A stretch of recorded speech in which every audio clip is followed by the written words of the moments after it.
ஒரு பள்ளிக்கூடம் வகுப்பு நடந்துகிட்டு இருக்கு. ஆசிரியர் பாடம் நடத்திக்கிட்டு இருக்கிறார். நடத்தி முடிச்ச உடனே கேட்டார், மாணவர்களே, இதுவரைக்கும் நான் நடத்தின பாடத்தில் உங்களுக்கு ஏதாவது சந்தேகம் இருக்கா அப்படின்னு கேட்டார். அப்புறம் ஒவ்வொருத்தராக கேட்டார். ஒரு மாணவன் எழுந்திருச்சான். சார், எனக்கு சந்தேகம் எதுவுமே இல்லைன்னா. ஏன்னு கேட்டார். ஏன்னா எனக்கு நீங்கள் நடத்தின பாடம் தெளிவாக புரிஞ்சுட்டுது, அதனால சந்தேகம் வரலன்னா. இன்னொரு மாணவன் எழுந்திருச்சான். சார், எனக்கும் சந்தேகம் எதுவும் இல்லைன்னா. ஏண்டான்னு கேட்டார். ஏன்னா எனக்கு நீங்கள் நடத்தின பாடம் எதுவுமே புரியல, அதனால சந்தேகம் வரல அப்படின்னா. இந்த இடத்துல நாம் கொஞ்சம் சிந்திச்சு பார்க்கணும். இந்த உலகத்தில் எல்லாம் புரிஞ்ச ஒருத்தனுக்கும் சந்தேகம் வராது, எதுவுமே புரியாத ஒருத்தனுக்கும் சந்தேகம் வராது. அறகுறையாக புரிஞ்சுக்கிட்டவன் இருக்கான் பாருங்க, அவனுக்கு தான் அடிக்கடி சந்தேகம் வரும். ஆக மாணவர்களை இந்த 3 வகையாக பிரிக்கலாம். அதே மாதிரி தான் மனிதர்களையும் 3 வகையாக பிரிக்கிறாங்க ஆன்மீகவாதிகள். ஒரு ஆன்மீக பெரியவர் என்ன சொல்றார் தெரியுமா? இந்த உலகத்தில் 3 வகையான மனிதர்கள் இருக்கிறாங்களாம். முதல் வகை எப்படி தெரியுமா? இவங்களுக்கு எதையும் தெரிஞ்சுக்கணுங்கிற அவசியமே கிடையாது. ஏன்னா அவங்களுக்கு எல்லாமும் தெரியும். இவங்க ஞானத்தின் முழு வடிவாக இருக்கிற காரணத்தினால அவங்களுக்கு எந்த சந்தேகமும் இல்லை, எந்த கேள்விகளும் கிடையாது. இந்த நிலையில் இருக்கிறவன் கிருஷ்ணன். எல்லாத்துக்கும் விட தெரிஞ்சுக்கிட்ட நிலையில் அவன் விடையாக மாறிவிட்டான் அப்படின்னு சொல்லுவாங்க. 2வது நிலையில் இருக்கிறவன் அர்ஜுனன். இவனுக்கு எப்போ பார்த்தாலும் கேள்விதான், சந்தேகம்தான். பதில் சொல்ல சொல்ல அவனுக்கு இருக்கிற சந்தேகமும் அதிகமாகிக்கிட்டே இருக்கும், குறையவே குறையாது. அர்ஜுனன் மாதிரி உள்ளவங்க எப்பவும் கேள்வி கேட்டுக்கிட்டே இருப்பாங்க. ஒரு கேள்விக்கு விட கிடைச்சுட்டுன்னு வைங்க, உடனே இன்னொரு கேள்வி அவங்க கிட்ட இருந்து வரும். கிருஷ்ணனுடைய நிலை எப்படின்னா அது கேள்விகளே அற்ற ஒரு நிலை. அர்ஜுனனுடைய நிலை எப்படின்னா அது கேள்விகளை தவிர வேறு எதுவும் அற்ற ஒரு நிலை. இவங்களை தவிர இன்னொரு ஆள் இருக்கிறான், அவனுக்கும் கேள்விகள் அற்ற ஒரு நிலை தான். அவன் யாருன்னா துரியோதனன். இவனுக்கு தெரிஞ்சுக்கணுங்கிற எண்ணமே சுத்தமாக கிடையாது. ஆவலே இல்லைங்கிறதுனால அதை புரிஞ்சுக்கணுங்கிற அவசியமும் இல்லை. அதனால் அவனுக்கு கேள்விகள் அற்ற ஒரு நிலையில் அவன் இருந்துகிட்டு இருக்கிறான். எல்லா பதிலும் தெரிந்து கொண்ட நிலையில கிருஷ்ணனும் கேள்விகள் அற்ற நிலையில் இருக்கிறான். தெரிஞ்சுக்கணுங்கிற ஆவலே இல்லாத துரியோதனனும் கேள்விகள் அற்ற நிலையிலே இருக்கிறான். இப்படியும் இல்லாமல் அப்படியும் இல்லாமல் ரெண்டும் கெட்ட நிலையில் இருக்கிறானே, அவன் தான் அர்ஜுனன்.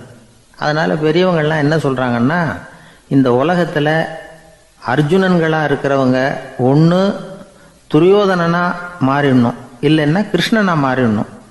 இதை தவிர வேற வாய்ப்பு இல்லை. துரியோதனன் மாதிரி உள்ளது விலங்கு நிலை, கிருஷ்ணன் மாதிரி உள்ளது தெய்வ நிலை. அர்ஜுனன் விலங்காவும் ஆக முடியல, தெய்வமாகவும் ஆக முடியல. இப்படி ரெண்டும் கெட்டானா இருக்கிற வரைக்கும் இந்த கேள்விகளும் பிரச்சனைகளும் இருந்துகிட்டே தான் இருக்கும். இதுதான் பெரியவர்கள் சொல்லுகிற அனுபவ உண்மை. ஒரு ஆசிரியர் ரொம்பவும் விரிவாக விளக்கமாக பாடம் நடத்தின பிறகு, மாணவர்களே, ஏதாவது சந்தேகம் இருந்தால் கேளுங்கன்னாராம். ஒரு மாணவன் எழுந்திருச்சான். சார், எனக்கு ஒரு சந்தேகம்னா. என்னன்னு கேட்டார். இது வரைக்கும் என்ன பாடம் சார் நடத்துனீங்க அப்படின்னா அந்த பையன். ஒரு ஊரில் ஒருத்தர் இருந்தான். ஏதோ ஒரு சின்ன அலுவலகத்தில் வேலை பார்த்துக்கிட்டு இருந்தான். ரொம்ப ஏழை. வர்ற கொஞ்சம் வருமானத்தை வச்சு வாழ்க்கையை ஓட்டிகிட்டு இருந்தான். ஒரு நாள் தெரு வழியாக அவன் நடந்து வந்துக்கிட்டு இருக்கிறான். தெருவில் ஒரு காசு கிடந்தது. அதை பார்த்துட்டான். அது குனிஞ்சு எடுத்தான். அது ஒரு பழங்கால காசு. அந்த காசு நடுவில் ஒரு துளை இருந்தது, அதாவது துளையிட்ட நாணயம். பழங்காலத்தில் புழக்கத்தில் இருந்த ஒரு நாணயம் அது. துளையிட்ட நாணயம் கிடைச்சதுன்னா ரொம்ப நல்லது, அது அதிர்ஷ்டம் அப்படின்னு ஒரு நம்பிக்கை உண்டு. இவன் கையில் அது கிடைச்சதும் ரொம்ப சந்தோஷப்பட்டான்.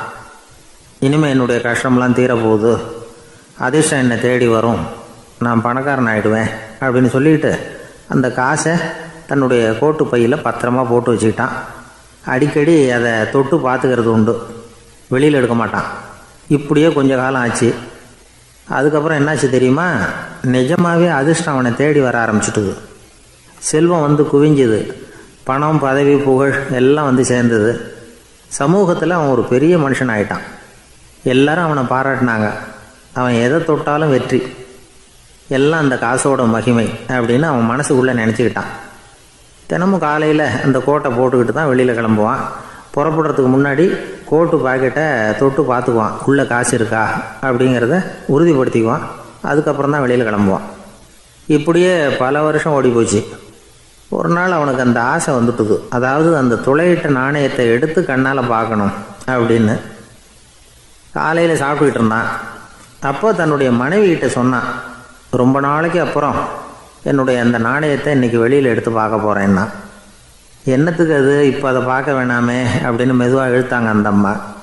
இல்லை நான் பார்த்தே தீரணும் அப்படின்னு அவன் தன்னுடைய சட்டை பைக்குள்ளே கையை விட்டான். உள்ளே இருந்த நாணயத்தை வெளியில் எடுத்தான். பார்த்தா அவனுக்கு ஆச்சரியமாக போச்சு.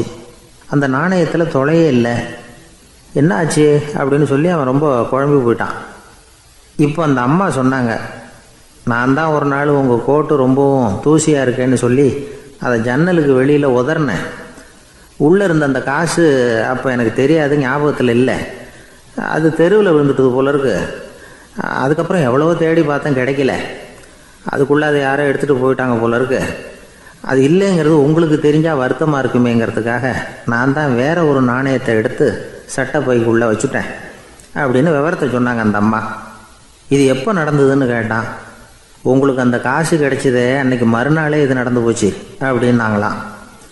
இதை கொஞ்சம் யோசனை பண்ணி பாருங்கள். அவனுக்கு அதிர்ஷ்டத்தை கொடுத்தது அந்த நாணயம் இல்லை, அவனுடைய நம்பிக்கை, அதாவது தன்னம்பிக்கை. அதுதான் வேலை செஞ்சிருக்கு. இதிலிருந்து நாம் தெரிஞ்சுக்க வேண்டியது என்னென்னா, வாழ்க்கையில் முன்னேற நினைக்கிறவங்களுக்கு தன்னம்பிக்கை ரொம்ப முக்கியம். அது இல்லைன்னா முன்னேற முடியாது. ஒருத்தன் சொன்னானா, நான் எப்போவுமே என்ன தான் சார் நம்புவேன், மற்றவங்கள நம்ப மாட்டேன். நேற்றுக்கு பாருங்கள், திடீர்னு 10 பேர் என்னை அடிக்க வந்துட்டாங்க, நான் ஒருத்தனாகவே அதை சமாளித்தேன் அப்படின்றான் ரொம்ப பெருமையாக. அது எப்படின்னு கேட்டாங்களாம். ஒரே ஓட்டமாக அங்கேருந்து ஓடி வந்துட்டேன் அப்படின்னு நானா. வாழ்க்கையில் ரொம்பவும் அடிபட்டு அல்லல் போட்டுக்கிட்டு இருக்கிற ஒருத்தர் வந்தார். மனசு ரொம்பவும் நொந்து போய் பேசினார். இந்த உலகத்தில் மனுஷனாக பிறந்ததை விட மாடாக பிறந்திருக்கலாம் சார் அப்படின்னார். திடீர்னு வந்து என்கிட்ட இப்படி சொன்னால் அதுக்கு நான் என்னங்க பண்ண முடியும் அப்படின்னேன். உங்ககிட்ட வரணும்னு தோணுச்சு, அதனால் வந்தேன் அப்படின்னார். சரிங்க, இப்படி ஒரு யோசனை வந்ததுக்கு என்ன காரணம் அப்படின்னு சொல்லி அவர்கிட்ட கேட்டேன். அதுக்கு அவர் சொன்னார், என் பையனுக்கு வேலை தேடுறேன் கிடைக்கல, பொண்ணுக்கு மாப்பிள்ளை தேடுறேன் கிடைக்கல, வீடு கட்டுறதுக்கு கடன் கேட்குறேன் கிடைக்கல. மாடாக பிறந்திருந்தா இது மாதிரி கவலையெல்லாம் கிடையாதுல்ல, பேசாமல் வைக்கோலை தின்னுக்கிட்டு அசை போட்டுக்கிட்டே கடந்து விடலாமே அப்படின்னார் அலட்சியமாக. அதுக்கப்புறம் தான் அவர் சொன்ன கருத்தை நானும் கொஞ்சம் அசை போட ஆரம்பித்தேன் மனசுக்குள்ளே. இப்போது இயற்கையை பொறுத்த வரைக்கும் அது நாம் எல்லாரும் மகிழ்ச்சியாக வாழணும் அப்படின்னு தான் விரும்புது. விலங்குகள், பறவைகள், தாவரங்கள், அப்புறம் மற்ற உயிரினங்கள் எல்லாமும் நல்லபடியாக இருக்கணும் அப்படிங்கிறது தான் இயற்கையோட விருப்பம். அதில் ஒன்றும் சந்தேகம் இல்லை. இயற்கையோட அமைப்பை கொஞ்சம் கவனித்து பார்த்தா அதை நாம் நல்லா புரிஞ்சுக்கலாம். இருந்தாலும் இந்த ஆள் சொன்னதை கேட்ட பிறகு தான் ஒரு முக்கியமான வேறுபாடு புரிஞ்சுது. அதாவது இந்த உலகத்தில் உள்ள முக்கியமான பிரச்சனைகள் 6. அந்த 6 பிரச்சனைகளும் ஆடு மாடுகளுக்கு கிடையாது, மரம் செடி கொடிகளுக்கு கிடையாது. ஆனால் மனுஷன் அந்த 6 பிரச்சனைகளையும் சந்திக்க வேண்டியிருக்கு. சரி, அந்த 6 பிரச்சனைகள் என்னென்ன தெரியுமா? முதல்ல இந்த ஆடு மாடுலாம் நமக்குன்னு சொந்தமாக ஒரு வீடு இல்லையே அப்படின்னு கவலைப்பட்டுக்கிட்டு இருக்கிறதில்ல. ஆனால் மனிதனுக்கு வீடு தேவைப்படுது. இது ஒரு வித்தியாசம். இப்போ 2வது பிரச்சனை என்னென்னா ஆடை பிரச்சனை. ஒரு கோழியோ சேவலோ நாம் போட்டுக்கிறதுக்கு ஒரு சட்டை இல்லையே அப்படின்னு கவலைப்படுறதில்ல. ஆனால் மனுஷனுக்கு அந்த கவலை உண்டு. சரி, இப்போ 3வது என்னன்னு பார்த்தா கல்வி பிரச்சனை. ஒரு பசுமாடு கவலையோடு நின்றுக்கிட்டு இருக்கு அப்படின்னு வச்சுக்குவோம். நீங்கள் அதுக்கிட்ட போய், ஏன் பசுமாடை கவலையோடு நின்றுக்கிட்டு இருக்கிற அப்படின்னு கேட்குறீங்க. என் கண்ணுக்குட்டிக்கு எல்கேஜியில் இடம் கிடைக்கல, டொனேஷன் கொடுக்கறதுக்கு கையில் பணமும் கிடையாது, சிபாரிசுக்கு யாரை பிடிக்கிறதுன்னு தெரியல, இப்படியா சொல்லிகிட்டு இருக்கோம். அதுக்கு அந்த கவலையெல்லாம் கிடையாது. ஆனால் மனிதனுக்கு அந்த கவலை உண்டு. 4வது என்னன்னு பார்த்தீங்கன்னா வேலைவாய்ப்பு பிரச்சனை. வேலை கிடைக்கலையே அப்படின்னு வேப்ப மரம் கவலைப்படுறதில்ல, ஆனால் மனுஷன் கவலைப்படுறான். 5வது என்னன்னு பார்த்தா கல்யாண பிரச்சனை. எருமை மாடு பசுமாடு எல்லாம் பொண்ணுக்கு மாப்பிள்ளை தேடிட்டாலே இது பேப்பரில் மணமகன் தேவை அப்படின்னு விளம்பரமாக கொடுக்குது, அதெல்லாம் கிடையாது. 6வது என்னன்னு பார்த்தீங்கன்னா பணம் சம்பந்தமான பிரச்சனை. ஆடு மாடுலாம் பணத்தை சேமிக்கணும்னோ ஏதாவது நிதி நிறுவனத்தில் முதலீடு பண்ணணும்னோ நினச்சிக்கிட்டு இருக்கிறதில்ல. பணத்தை எப்படி காப்பாற்றுறது அப்படிங்கிற கவலையும் அதுகளுக்கு கிடையாது. குதிரை வந்து குழம்போடு பிறக்குது, அதனால் அது காடு மேடெல்லாம் கவலை இல்லாமல் தெரியலாம். ஆடு வந்து உடம்புல ரோமத்தோடு பிறக்குது, அதனால் அது குளிரை பற்றி கவலைப்பட வேண்டிய அவசியம் இல்லை. ஆனால் மனுஷனை பார்த்திங்கன்னா அவன் தான் ஒன்றும் இல்லாமல் பிறக்கிறான். ஏன் இந்த பாகுபாடு அப்படின்னு கேட்டால் இதை பற்றி கொஞ்சம் சிந்திச்சு பார்க்கணும். அதாவது இந்த சந்தேகத்தை ஒரு பெரியவர்கிட்டையும் கேட்டேன். அவர் சொன்னார் இதுக்கு பதில். அவர் இதே கேள்வியை இயற்கை கிட்ட கேட்டாராம். இயற்கை பதில் சொல்லிச்சான். வேறு யாருக்கும் கொடுக்காத ஒரு வலுவான கருவியை, ஒரு பவர்ஃபுல் வெப்பன் மனுஷனுக்கு கொடுத்துருக்குறேன்னு, அந்த கருவியை உபயோகப்படுத்தி அந்த 6 பிரச்சனையை மட்டும் இல்லை, 6 கோடி பிரச்சனைகள் இருந்தாலும் அதையெல்லாம் சமாளிக்கலாம். அது கருவி என்ன தெரியுமா? அதுதான் 6வது அறிவு. அதை உபயோகப்படுத்தினா காலுக்கு செருப்பு தயார் பண்ணிக்கலாம், குளிருக்கு போர்வை தயார் பண்ணிக்கலாம், என்ன வேணும்னாலும் செய்யலாம் அப்படின்னு இயற்கை பதில் சொல்லிச்சான். அதனால் நாம் செய்ய வேண்டியது என்னென்னா, இயற்கையை முதல்ல சரியாக புரிஞ்சுக்கணும். இயற்கையின் படைப்பையே நாம் வந்து சரியாக புரிஞ்சுக்கிறது இல்லையே, அதுதான் வேதனை. இந்த கதையை கேளுங்க. இப்போ நகரத்திலேருந்து ஒரு ஆள் கிராமத்துக்கு வந்தான். அங்கே ஒரு சிறுவன் மாடு மேய்ச்சிக்கிட்டு இருந்தான். நகரத்து ஆள் சொன்னான், எவ்வளோ அழகான பசு, அது சரி, இதுக்கெல்லாம் ஏன் கொம்பு இல்லைன்னா. இதுக்கு அந்த பையன் பதில் சொன்னான், பசுமாட்டுக்கு கொம்பு இல்லாததுக்கு பல காரணங்கள் உண்டு. கண்ணுக்குட்டியாக இருந்தால் கொம்பு இருக்காது, பசு வளர்ந்து பெருசானதுக்கு அப்புறம் தான் கொம்பு முளைக்கும், இது ஒரு காரணம். சில சமயம் வளர்கிற கொம்பு எடுத்து விடுறது உண்டு, அது ஒரு காரணம். ஆனால் இதுக்கு ஏன் கொம்பு இல்லைன்னு கேட்குறீங்க, அதுக்கு என்ன காரணம்னா, இது பசு இல்லை, குதிரை அப்படின்னானா. கத்தியை தீட்டாதே புத்தியை தீட்டு அப்படின்னு ஒரு பெரியவர் புத்தி சொன்னார். அதை கேட்ட ஒரு இளைஞன், அது எப்படி பெரியவரை புத்தியை தீட்டுறது? கத்தியை தீட்டுன்னு சொன்னால் ஒரு கருங்கல்லில் கத்தியை தேய்க்கலாம், புத்தியை தீட்டுன்னு சொன்னால் எப்படி தலையை கொண்டுட்டு போய் தரையில் தேய்ச்சிக்கிட்டு இருக்க முடியுமா அப்படின்னா. அந்த பெரியவர் உடனே புரிஞ்சுக்கிட்டார், இந்த இளைஞனுக்கு புத்தி கூர்மை கம்மி அப்படிங்கிறத புரிஞ்சுக்கிட்டார். அது சரி, அறிவுக்கும் புத்திசாலித்தனத்துக்கும் என்ன வித்தியாசம்? இது ஒரு முக்கியமான கேள்வி. அறிவுன்னா என்ன, புத்திசாலித்தனம்னா என்ன? இதே கேள்வியை சாக்ரட்டிஸ் கிட்ட அவருடைய சீடன் ஒருத்தன் கேட்டானான். ஐயா, அறிவுக்கும் புத்திசாலித்தனத்துக்கும் என்னங்க வித்தியாசம் அப்படின்னு கேட்டிருக்கான். சாக்ரட்டிஸ் நிமிர்ந்து பார்த்துருக்கிறார் அந்த சீடனை. அதுக்கப்புறம் சொன்னாராம், நான் சொல்கிறேன் உன்னுடைய கேள்விக்கு பதில், ஆனால் அதுக்கு முன்னாடி நீ ஒரு காரியம் பண்ணணும்னாரான். என்னங்க செய்யணும் சொல்லுங்கன்றிருக்கான். அதோ பாரு, ஒரு பெரியவர் உட்காந்துருக்கிறாரு, அவர்கிட்ட போ, இங்கேருந்து பக்கத்தில் இருக்கிற அந்த கிராமத்துக்கு போய் சேர எவ்வளவு நேரம் ஆகும் அப்படின்னு கேட்டுட்டு வா அப்படி சொன்னார் சாக்ரட்டிஸ். சரின்னு சொல்லிவிட்டு இவன் போனான். அந்த பெரியவர் முன்னாடி போய் நின்னான். ஏங்க பெரியவரை, இங்கேருந்து அதோ தெரியுத அந்த கிராமத்துக்கு போய் சேர்றதுக்கு எவ்வளவு நேரம் ஆகும் அப்படின்னு கேட்டான். பெரியவர் நிமிர்ந்து பார்த்தார், ஆனால் பதில் எதுவும் சொல்லலை. இவன் மறுபடியும் ஒரு தடவை அதே கேள்வியை அவர்கிட்ட கேட்டான். என்னங்க, நான் கேட்குறது உங்கள் காதில் விழுதா? அந்த கிராமத்துக்கு போய் சேர்றதுக்கு எவ்வளோ நேரம் ஆகும் அப்படின்னு சொல்லி மறுபடியும் கேட்டான். அப்பவும் அவர் பதில் சொல்லலை. உடனே அவன் மனசுக்குள்ளே முடிவு பண்ணிக்கிட்டான், சரி பெரியவர் ஒரு மாதிரியாக தெரிகிறார், புத்தி சுவாதீனம் சரியில்லாத ஒரு மாதிரி தெரியுது அப்படின்னு நினச்சிக்கிட்டே வந்த வழியிலே திரும்பி வந்துட்டான். கொஞ்சம் தூரம் நடந்திருப்பான். இப்போ அந்த பெரியவர் மறுபடியும் கூப்பிட்டார், இளைஞனே இப்படி வாடினார். இவனுக்கு ஒன்றும் புரியல. மறுபடியும் திரும்பி நடந்தான். அவர் முன்னாடி போய் நின்னான். பெரியவர் சொன்னார், தம்பி, இங்கேருந்து அந்த கிராமத்துக்கு போய் சேர்றதுக்கு 5 நிமிஷம் ஆகும் அப்படின்னார். இப்போது அந்த இளைஞன் அந்த முதியவரை ஒரு மாதிரியாக பார்க்க ஆரம்பித்தான். அதுக்கப்புறம் கொஞ்சம் யோசித்தான்.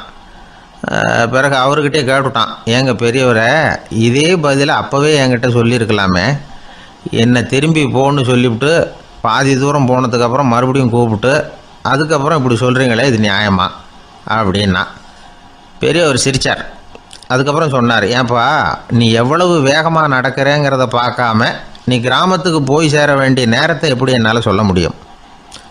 அதனால தான் உன்னை கொஞ்சம் தூரம் நடக்க விட்டு உன்னுடைய நடையின் வேகம், அந்த கிராமம் இருக்கிற தூரம் ரெண்டையும் கணக்கு போட்டு அதுக்கப்புறம் நேரத்தை சொன்னேன்னார். சீடன் வந்து தலை குனிந்தான். அப்படியே திரும்பி வந்து சாக்ரட்டிஸ் முன்னாடி நின்னான். சாக்ரட்டிஸ் இப்போ சொல்கிறார், தம்பி, அதுக்கு பேர் தான் புத்திசாலித்தனம். இந்த அறிவு கூர்மை வந்து எல்லா இளைஞர்களுக்கும் வரணும் அப்படிங்கிறதுக்காகத்தான் கத்தியை தீட்டாதே புத்தியை தீட்டு அப்படின்னு பெரியவங்கள்லாம் சொல்லிகிட்டு இருக்கிறாங்க. புத்தியை தீட்டுறவங்கெல்லாம் வாழ்க்கையில் அறிவாளி ஆகிறாங்க, தீட்டாதவங்க கோமாளி ஆகிறாங்க. இதுதான் இன்றைக்கி நடக்கிறது. அதனால் அறிவு கூர்மைங்கிறது வேறு. இந்த காலத்து ஆசாமி ஒருத்தர் இன்னொருத்தரை பார்த்து கேட்டார், ஏங்க, ஒரு விமானம் இங்கேருந்து புறப்பட்டு 2 மணி நேரத்தில் மதுரைக்கு போய் சேருது. நல்லா கவனிங்க. ஒரு விமானம் இங்கேருந்து புறப்பட்டு 2 மணி நேரத்தில் மதுரைக்கு போய் சேருது அப்படின்னா என்னோடய வயசு என்னன்னு கேட்டார். இவர் கேட்குறதுல ஏதாவது அர்த்தம் இருக்கா? அதாவது இங்கேருந்து புறப்பட்டு 2 மணி நேரம் ஆகுது மதுரைக்கு போகிறதுக்கு, அப்படின்னா என் வயசு என்னன்னு கேட்குறாரு. இதை கேட்ட உடனே அவர் பதில் சொன்னார். அப்படின்னா உங்களோட வயசு 20 அப்படின்னார். எப்படிங்க அவ்வளவு கரெக்டாக சொன்னீங்க அப்படின்னு கேட்டார். வேறு ஒன்றும் இல்லை, எங்கள் பக்கத்து வீட்டில் ஒரு முழு பைத்தியம் இருக்குது, அதோட வயசு 40. அப்படின்னா உன் வயசு 20 தான் இருக்கணும் அப்படின்னார். அரை பைத்தியம்னு முடிவு பண்ணிக்கிட்டார். அதனால் வாழ்க்கையில் அறிவு கூர்மைங்கிறது ரொம்ப அவசியம். அந்த புத்திசாலித்தனம் இருக்கிறவங்க வாழ்க்கையில் வெற்றி பெறுவது நிச்சயம். ஒரே ஒரு ஊரில் ஒரு ராஜா இருந்தார். அவர் பேரில் மக்களுக்கு ரொம்ப மரியாதை. அவ்வளவு நல்லா ஆட்சி புரிஞ்சுக்கிட்டு வந்தார். அவருக்கு வயசாயிட்டுது. அதனால் ஒரு நாள் அமைச்சரை கூப்பிட்டார். இதை பாருங்கள், எனக்கு வயசாயிட்டுது, அதனால் இந்த அரச பொறுப்பையெல்லாம் நீங்கள் ஏற்றுக்குங்க அப்படின்னார். அதுக்கப்புறம் ராணியை கூப்பிட்டார். வா, நாம் இனிமேல் இங்கே இருக்க வேணாம், காட்டுக்கு போய் தவம் பண்ணலாம் அப்படின்னு கூப்பிட்டார். இந்த செய்தி மக்களுக்கு அறிவிக்கப்பட்டது. மக்கள் உடனே கூட்டம் கூட்டமாக அரண்மனைக்கு வர ஆரம்பிச்சிட்டாங்க. மன்னரை போய் பார்க்குறாங்க. அரசே, தாங்கள் எங்களுக்கு தந்தை மாதிரி. நீங்கள் காட்டுக்கு போயிட்டால் நாங்கள்லாம் இங்கே எப்படி இருக்க முடியும்? எங்களுக்கெல்லாம் எந்த துன்பமும் இல்லாமல் பார்த்துக்கிட்டு வர்றீங்க. இது மாதிரியான ஒரு அரசாட்சி இல்லைன்னா மக்கள் வாழ்ந்து என்ன பயன் அப்படின்னாங்க. இருந்தாலும் என்ன பண்ணுறது, வயசாயிட்ட காரணத்தினால இந்த முடிவுக்கு வர வேண்டியிருக்குது அப்படின்னாரா ராஜா. அப்படின்னா நீங்கள் காட்டுக்கு போக வேணாம், நாங்கள் போகிறோம். நாங்கள் அங்கே போய் தவம் பண்ணுறோம், வழிபாடு பண்ணுறோம். கடவுள் வருவார், அவர்கிட்ட வரம் வாங்கிட்டு வந்துடுறோம் அப்படின்னாங்களாம். அப்படி சொல்லிவிட்டு உடனே எல்லாரும் காட்டுக்கு போனாங்க. நாட்டு மக்கள் எல்லாரும் ஒட்டு மொத்தமாக காட்டில் உட்காந்துக்கிட்டு தவம் பண்ணுறதை பார்த்தார் கடவுள். உடனே புறப்பட்டு வந்தார். எல்லாரும் இப்படி உட்காந்துருக்கிறீங்களே, என்ன வேணும் உங்களுக்கு அப்படின்னு கேட்டார். உடனே மக்கள் எல்லாரும் ஒரு குரலில் சொன்னாங்க, சுவாமி, எங்கள் மன்னன் ரொம்ப நாளைக்கு நல்லபடியாக இருக்கணும். அவர் மகிழ்ச்சியாகவும் உடல் நலத்தோடும் இருந்தால் தான் நாங்கள் அமைதியாக வாழ முடியும் அப்படின்னாங்க. சரி, அதுக்கு என்ன செய்யணும் அப்படின்னார் ஆண்டவன். எங்கள் மன்னருக்கு இன்னும் ஒரு 100 வருஷம் ஆயுளை கொடுங்க அப்படின்னாங்க. அவ்வளவு தானே, சரி அப்படியே ஆகட்டும் அப்படின்னு சொல்லிவிட்டு ஆண்டவன் போயிட்டார். மக்கள் மகிழ்ச்சியோடு திரும்பி வந்தாங்க. மன்னா, கடவுள் வரம் கொடுத்துட்டார், நீங்கள் 100 வருஷம் வாழ போகிறீங்க அப்படின்னாங்க. இதை கேட்டதும் ராணி ராஜாவை வணங்கி, நான் தவம் செய்ய போகிறேன் அப்படின்னு புறப்பட்டாங்க. உடனே மக்கள் என்ன நினச்சாங்க தெரியுமா? ஐயோ, நாம் ராஜாவுக்கு மட்டும்தானே நீண்ட ஆயுள் வேணும்னு வரம் வாங்கினோம், ராணிக்கு வாங்கலையே, அதுதான் கோபத்தில் புறப்பட்டாங்க போல இருக்கு அப்படின்னு நினச்சி வருத்தப்பட்டாங்க. ஆனால் ராணி நினச்சது அது இல்லை. ராணி போய் தவம் பண்ணாங்க, கடவுள் காட்சி கொடுத்தார். இவங்க கேட்குறாங்க, சுவாமி, ராஜாவுக்கு மட்டும் 100 வருஷம் ஆயுள்னு வரம் கொடுத்துட்டீங்க, அப்படின்னா குடிமக்களும் 100 வருஷம் இருக்கணும். இப்படிப்பட்ட குடிமக்கள் இல்லைன்னா அப்படிப்பட்ட அரசன் இருந்து என்ன பிரயோஜனம் அப்படின்னாங்களாம். ஆண்டவன் பார்த்தார். சரி, அவங்களும் 100 வருஷம் வாழ்வாங்க, அது மட்டும் இல்லை, நீயும் 100 ஆண்டு காலம் வாழ வரமளிக்கிறேன் அப்படின்னு சொல்லிவிட்டு மறைஞ்சிட்டார். இதில் ஆண்டவன் வர்றதும் மறையிறதும் முக்கியம் இல்லை. இதில் கவனிக்க வேண்டியது ஆள்கிறவனின் விசாலமானம், குடிமக்களின் விசாலமானம், ஆள்கிறவன் மனைவியினுடைய விசாலமானம். இப்படி ஒரு நாடு இருந்துட்டுதுன்னா எப்படி இருக்கும் வாழ்க்கை நினச்சி பாருங்கள். அதனால தான் பெரியவங்கள்லாம் சொல்கிறாங்க, இதய வாசல் திறந்தே இருக்கணும், இதயத்தின் கதவுகளை மூடாதீங்க அப்படின்னு சொல்லுவாங்க. என்கிட்ட ஒருத்தர் சொன்னார், என்னுடைய இதய வாசல் எப்பவும் திறந்தே தான் இருக்குதுன்னார்.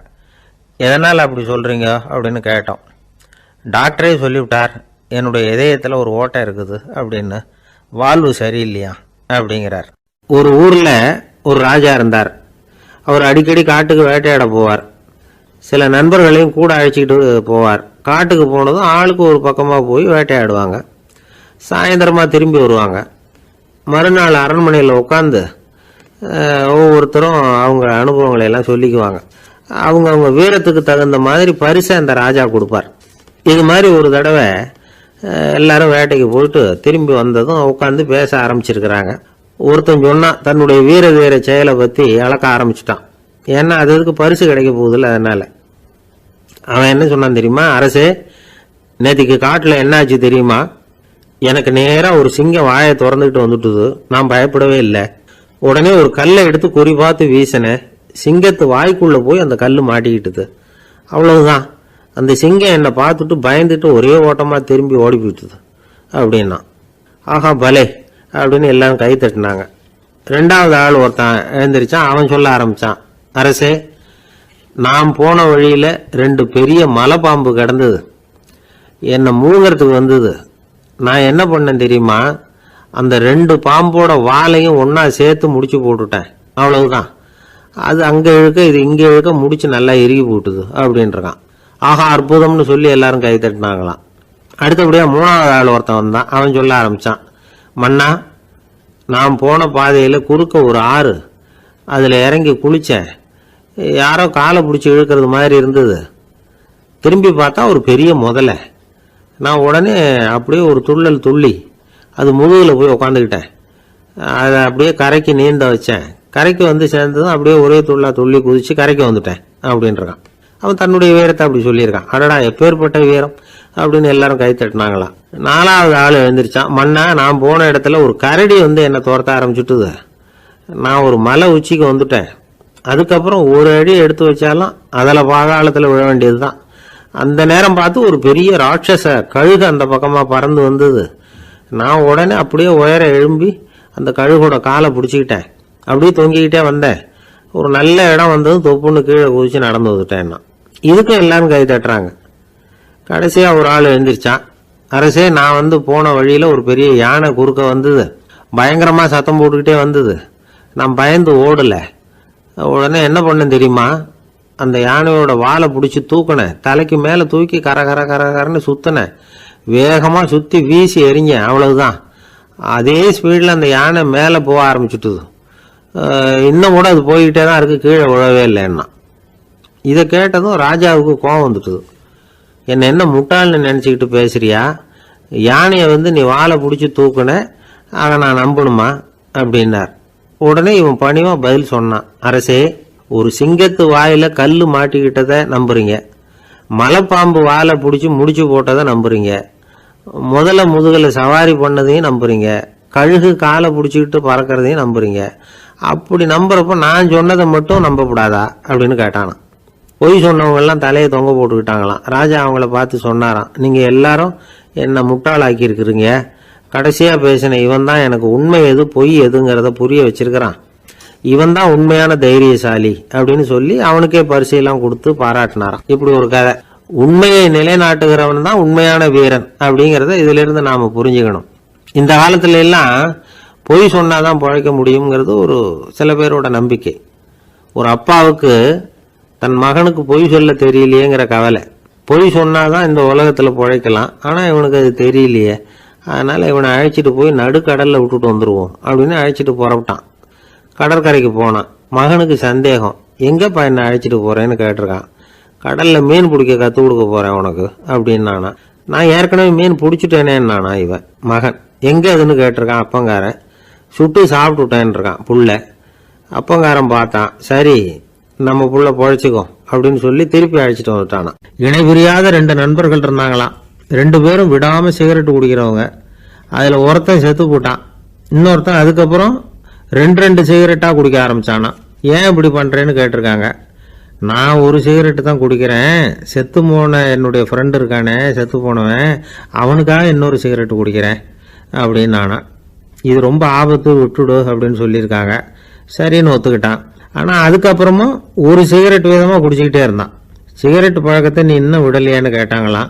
அந்த பழக்கத்தை நான் எப்போவும் விட்டுட்டேன், இப்போ நான் குடிக்கிறது என் ஃப்ரெண்டுக்காக அப்படின்னு நானா. இவங்கெல்லாம் எப்படி திருந்துறது? அளவுக்கு மிஞ்சினால் அமிர்தமும் நஞ்சு அப்படின்னு சொல்லுவாங்க. அது உண்மைதான். ஒருத்தருக்கு அளவுக்கு மீறிய புகழ் வந்துட்டுதுன்னு வச்சுங்க, அது கூட ஆபத்தாக போயிடுறது உண்டு. பழங்காலத்துல எல்லாம் கிரேக்க தேசத்தில் ஒரு பழக்கம் உண்டாம். அதாவது யாராவது ஒருத்தரை நாடு கடத்தணும்னா அதுக்கு ஒரு வழி உண்டு. அதாவது ஒருத்தரை நாடு கடத்தணும்னு மக்கள் விரும்புகிறாங்கன்னு வச்சுங்களேன், அவர் பேரை ஒரு மண்பாண்ட ஓட்டுச்சில்லில் எழுதி அதை வந்து ஒரு குறிப்பிட்ட பொது இடத்துல போட்டுற வேண்டியது, அவ்வளவுதான். இது மாதிரி பல பேர் போட்டுக்கிட்டே இருப்பாங்க. எல்லாம் அப்படியே குவிஞ்சு போயிடும். அந்த ஓட்டாஞ்சில்லு குவியலில் யாருடைய பேர் அதிகமாக இருக்குதோ அந்த நபரை ஒரு 10 ஆண்டுகள் நாடு கடத்தி விடுவாங்க. இது அந்த ஊர் வழக்கமாக. ஒரு நாள் அந்த குவியலுக்கு பக்கத்தில் ஒரு ஆள் நின்றுக்கிட்டு இருக்கிறான். அவன் கையில் ஒரு ஓட்டாஞ்சில்லு வச்சிருக்கிறான். அதில் யாரோட பேரையோ எழுதணும், எழுதி அந்த இடத்துல போடணுங்கிறது அவன் ஆசை. ஆனால் அவன் படிக்காதவன், அதனால் எழுத தெரியல. யாராவது அந்த வழியாக வர்றாங்களான்னு பார்த்துக்கிட்டே நின்றுக்கிட்டு இருந்தான். ஒரு பெரியவர் வந்துக்கிட்டு இருந்தார். அவர்கிட்ட ஓடினான். கையில் இருந்த மண்பாண்ட சில்லை கொடுத்தான். ஐயா, இதில் ஒரு பேர் எழுதி கொடுங்களேன்னா அந்த பெரியவர் அதை வாங்கி கையில் வச்சுக்கிட்டு என்ன பேர் எழுதணும் சொல்லு அப்படின்னா இவன் சொன்னான், அரிஸ்டைடிஸ் அப்படின்னு எழுதுங்க அப்படின்னா. இதை கேட்டதும் அந்த பெரியவருக்கு அதிர்ச்சி. ஏன்னா அவர் தான் அரிஸ்டைடிஸ், தத்துவ மேதை அரிஸ்டைடிஸ் அவர். இருந்தாலும் நான் தான் அதுங்கிறத காட்டிக்காம அந்த ஆளுகிட்ட கேட்டார். அது சரிப்பா, அரிஸ்டைடிஸ்ங்கிற பேரை எழுத சொல்கிற, அவர் உனக்கு என்ன கெடுதல் பண்ணார், அவர் பேரை இதில் எழுத சொல்கிறியே அப்படின்னு கேட்டிருக்கார். அதுக்கு இவன் சொன்னானா, அவர் எனக்கு எந்த கெடுதலும் பண்ணலை, அவரை நான் பார்த்தது கூட இல்லை அப்படின்ட்டுருக்கான். அப்புறம் எதுக்காக அவரை நாடு கடத்தணும்னு நீ ஆசைப்படுற அப்படின்னு கேட்டிருக்கார். இப்போ அந்த ஆள் சொல்கிறான், அரிஸ்டைடஸை பற்றி எல்லாரும் பேசுகிறாங்க, அவர் ரொம்ப நல்லவர், அவர் ஒரு பெரிய அறிவாளிங்கிறாங்க, அவர் ஒரு பெரிய வள்ளல், பேரறிஞர், இப்படி எல்லாரும் சொல்கிறத கேட்டு கேட்டு எனக்கு ரொம்ப அலுத்து போயிட்டுது, அதனால தான் வெறுப்பாயிட்டேன் அப்படின்னு நானும். இதிலேருந்து என்ன தெரியுது, நாம் நல்லவனாக இருக்கிறதுல ஒன்றும் இடைஞ்சல் இல்லை. ஆனால் நம்மளை நல்லவன் நல்லவன் எல்லாரும் சொல்ல ஆரம்பிச்சிட்டாங்கன்னு வச்சுக்கோங்க, அப்போ இடைஞ்சல் ஆரம்பம்னு அர்த்தம். எதுவுமே அளவுக்கு மிஞ்சி போகாமல் பார்த்துக்க வேண்டியது ரொம்ப அவசியம். அளவுக்கு அதிகமாக ஆசைப்படாதவங்களில் ஆப்ரஹாம் லிங்கனும் ஒருத்தரான். அவர் ஒரு தடவை தன்னுடைய நண்பர்கள்கிட்ட பேசிக்கிட்டு இருந்தாராம். ஒருத்தர் கேட்டிருக்கார், ஒரு மனுஷனுக்கு கால்கள் எவ்வளோ உயரம் இருக்கணும் அப்படின்னு கேட்டாராம். இதுக்கு ஆப்ரஹாம் லிங்கன் சொன்னாராம், அது என்ன, இடுப்புலேருந்து தரையை தொடுற அளவுக்கு உயரம் இருந்தால் போதும் அப்படின்னாராம். ஆரம்ப காலத்தில் ஒரு குரு, அப்போ ஒரு சீடன் இருந்தான். அது வேடிக்கையான குரு, வேடிக்கையான சீடன். ஒரு ஆசிரமம். ஒரு நாள் ஒருத்தன் அவசரமாக அந்த குருவை தேடி வந்திருக்கிறான். என்ன விஷயம்னு விசாரித்தார் குரு. உங்கள் சீடர் என்னை அடிச்சுட்டார் அப்படின்னு புகார் பண்ணானா அந்த ஆள். குரு சீடனை கூப்பிட்டார். அடிச்சே அந்த ஆளை அப்படின்னு கேட்டாரான். ஆமான் இருக்கான் சீடன். ஏன் அடிச்சே அப்படின்னு கேட்டாரான். இந்த ஆள் உங்களை பற்றி மட்டமாக பேசிவிட்டான், என்னால் அதை தாங்கிக்க முடியல, அதனால தான் அடிச்சுட்டேன்ருக்கான். அப்படி என்ன பேசினா அப்படின்னு கேட்டாரான். உன்னுடைய குருநாதர் இப்போல்லாம் அர்த்தமில்லாமல் பேச ஆரம்பிச்சுட்டார் அப்படின்னு சொல்லிவிட்டான், அதனால தான் அடிச்சுட்டேன் அப்படின்னு நானான். அதுக்காக அடித்தே அப்படின்னாரான். நான் அதுக்காக அடிக்கலை குருவே, இப்பெல்லாம் நீங்கள் அர்த்தம் இல்லாமல் பேசுகிறதாக அவன் சொல்கிறான், அப்படின்னா இதுவரைக்கும் நீங்கள் அர்த்தத்தோடு பேசினதாகத்தானே அர்த்தம், அது தப்பு தானே, அதனால தான் அடித்தேன் அப்படின்னு நானான். ஒரு பெரியவர் உட்கார்ந்துருக்கிறார். அவரை சுற்றி அவருடைய தோழர்கள் உட்கார்ந்துருக்கிறாங்க. ஏதோ ஒரு முக்கியமான செய்தியை அவர் அவங்களுக்கு சொல்லிகிட்டு இருக்கிறார். அவங்களும் ஆர்வமாக கேட்டுக்கிட்டு இருக்கிறாங்க. இந்த சமயத்தில் யாரோ ஒரு ஆள் வேகமாக அங்கே வர்றார்.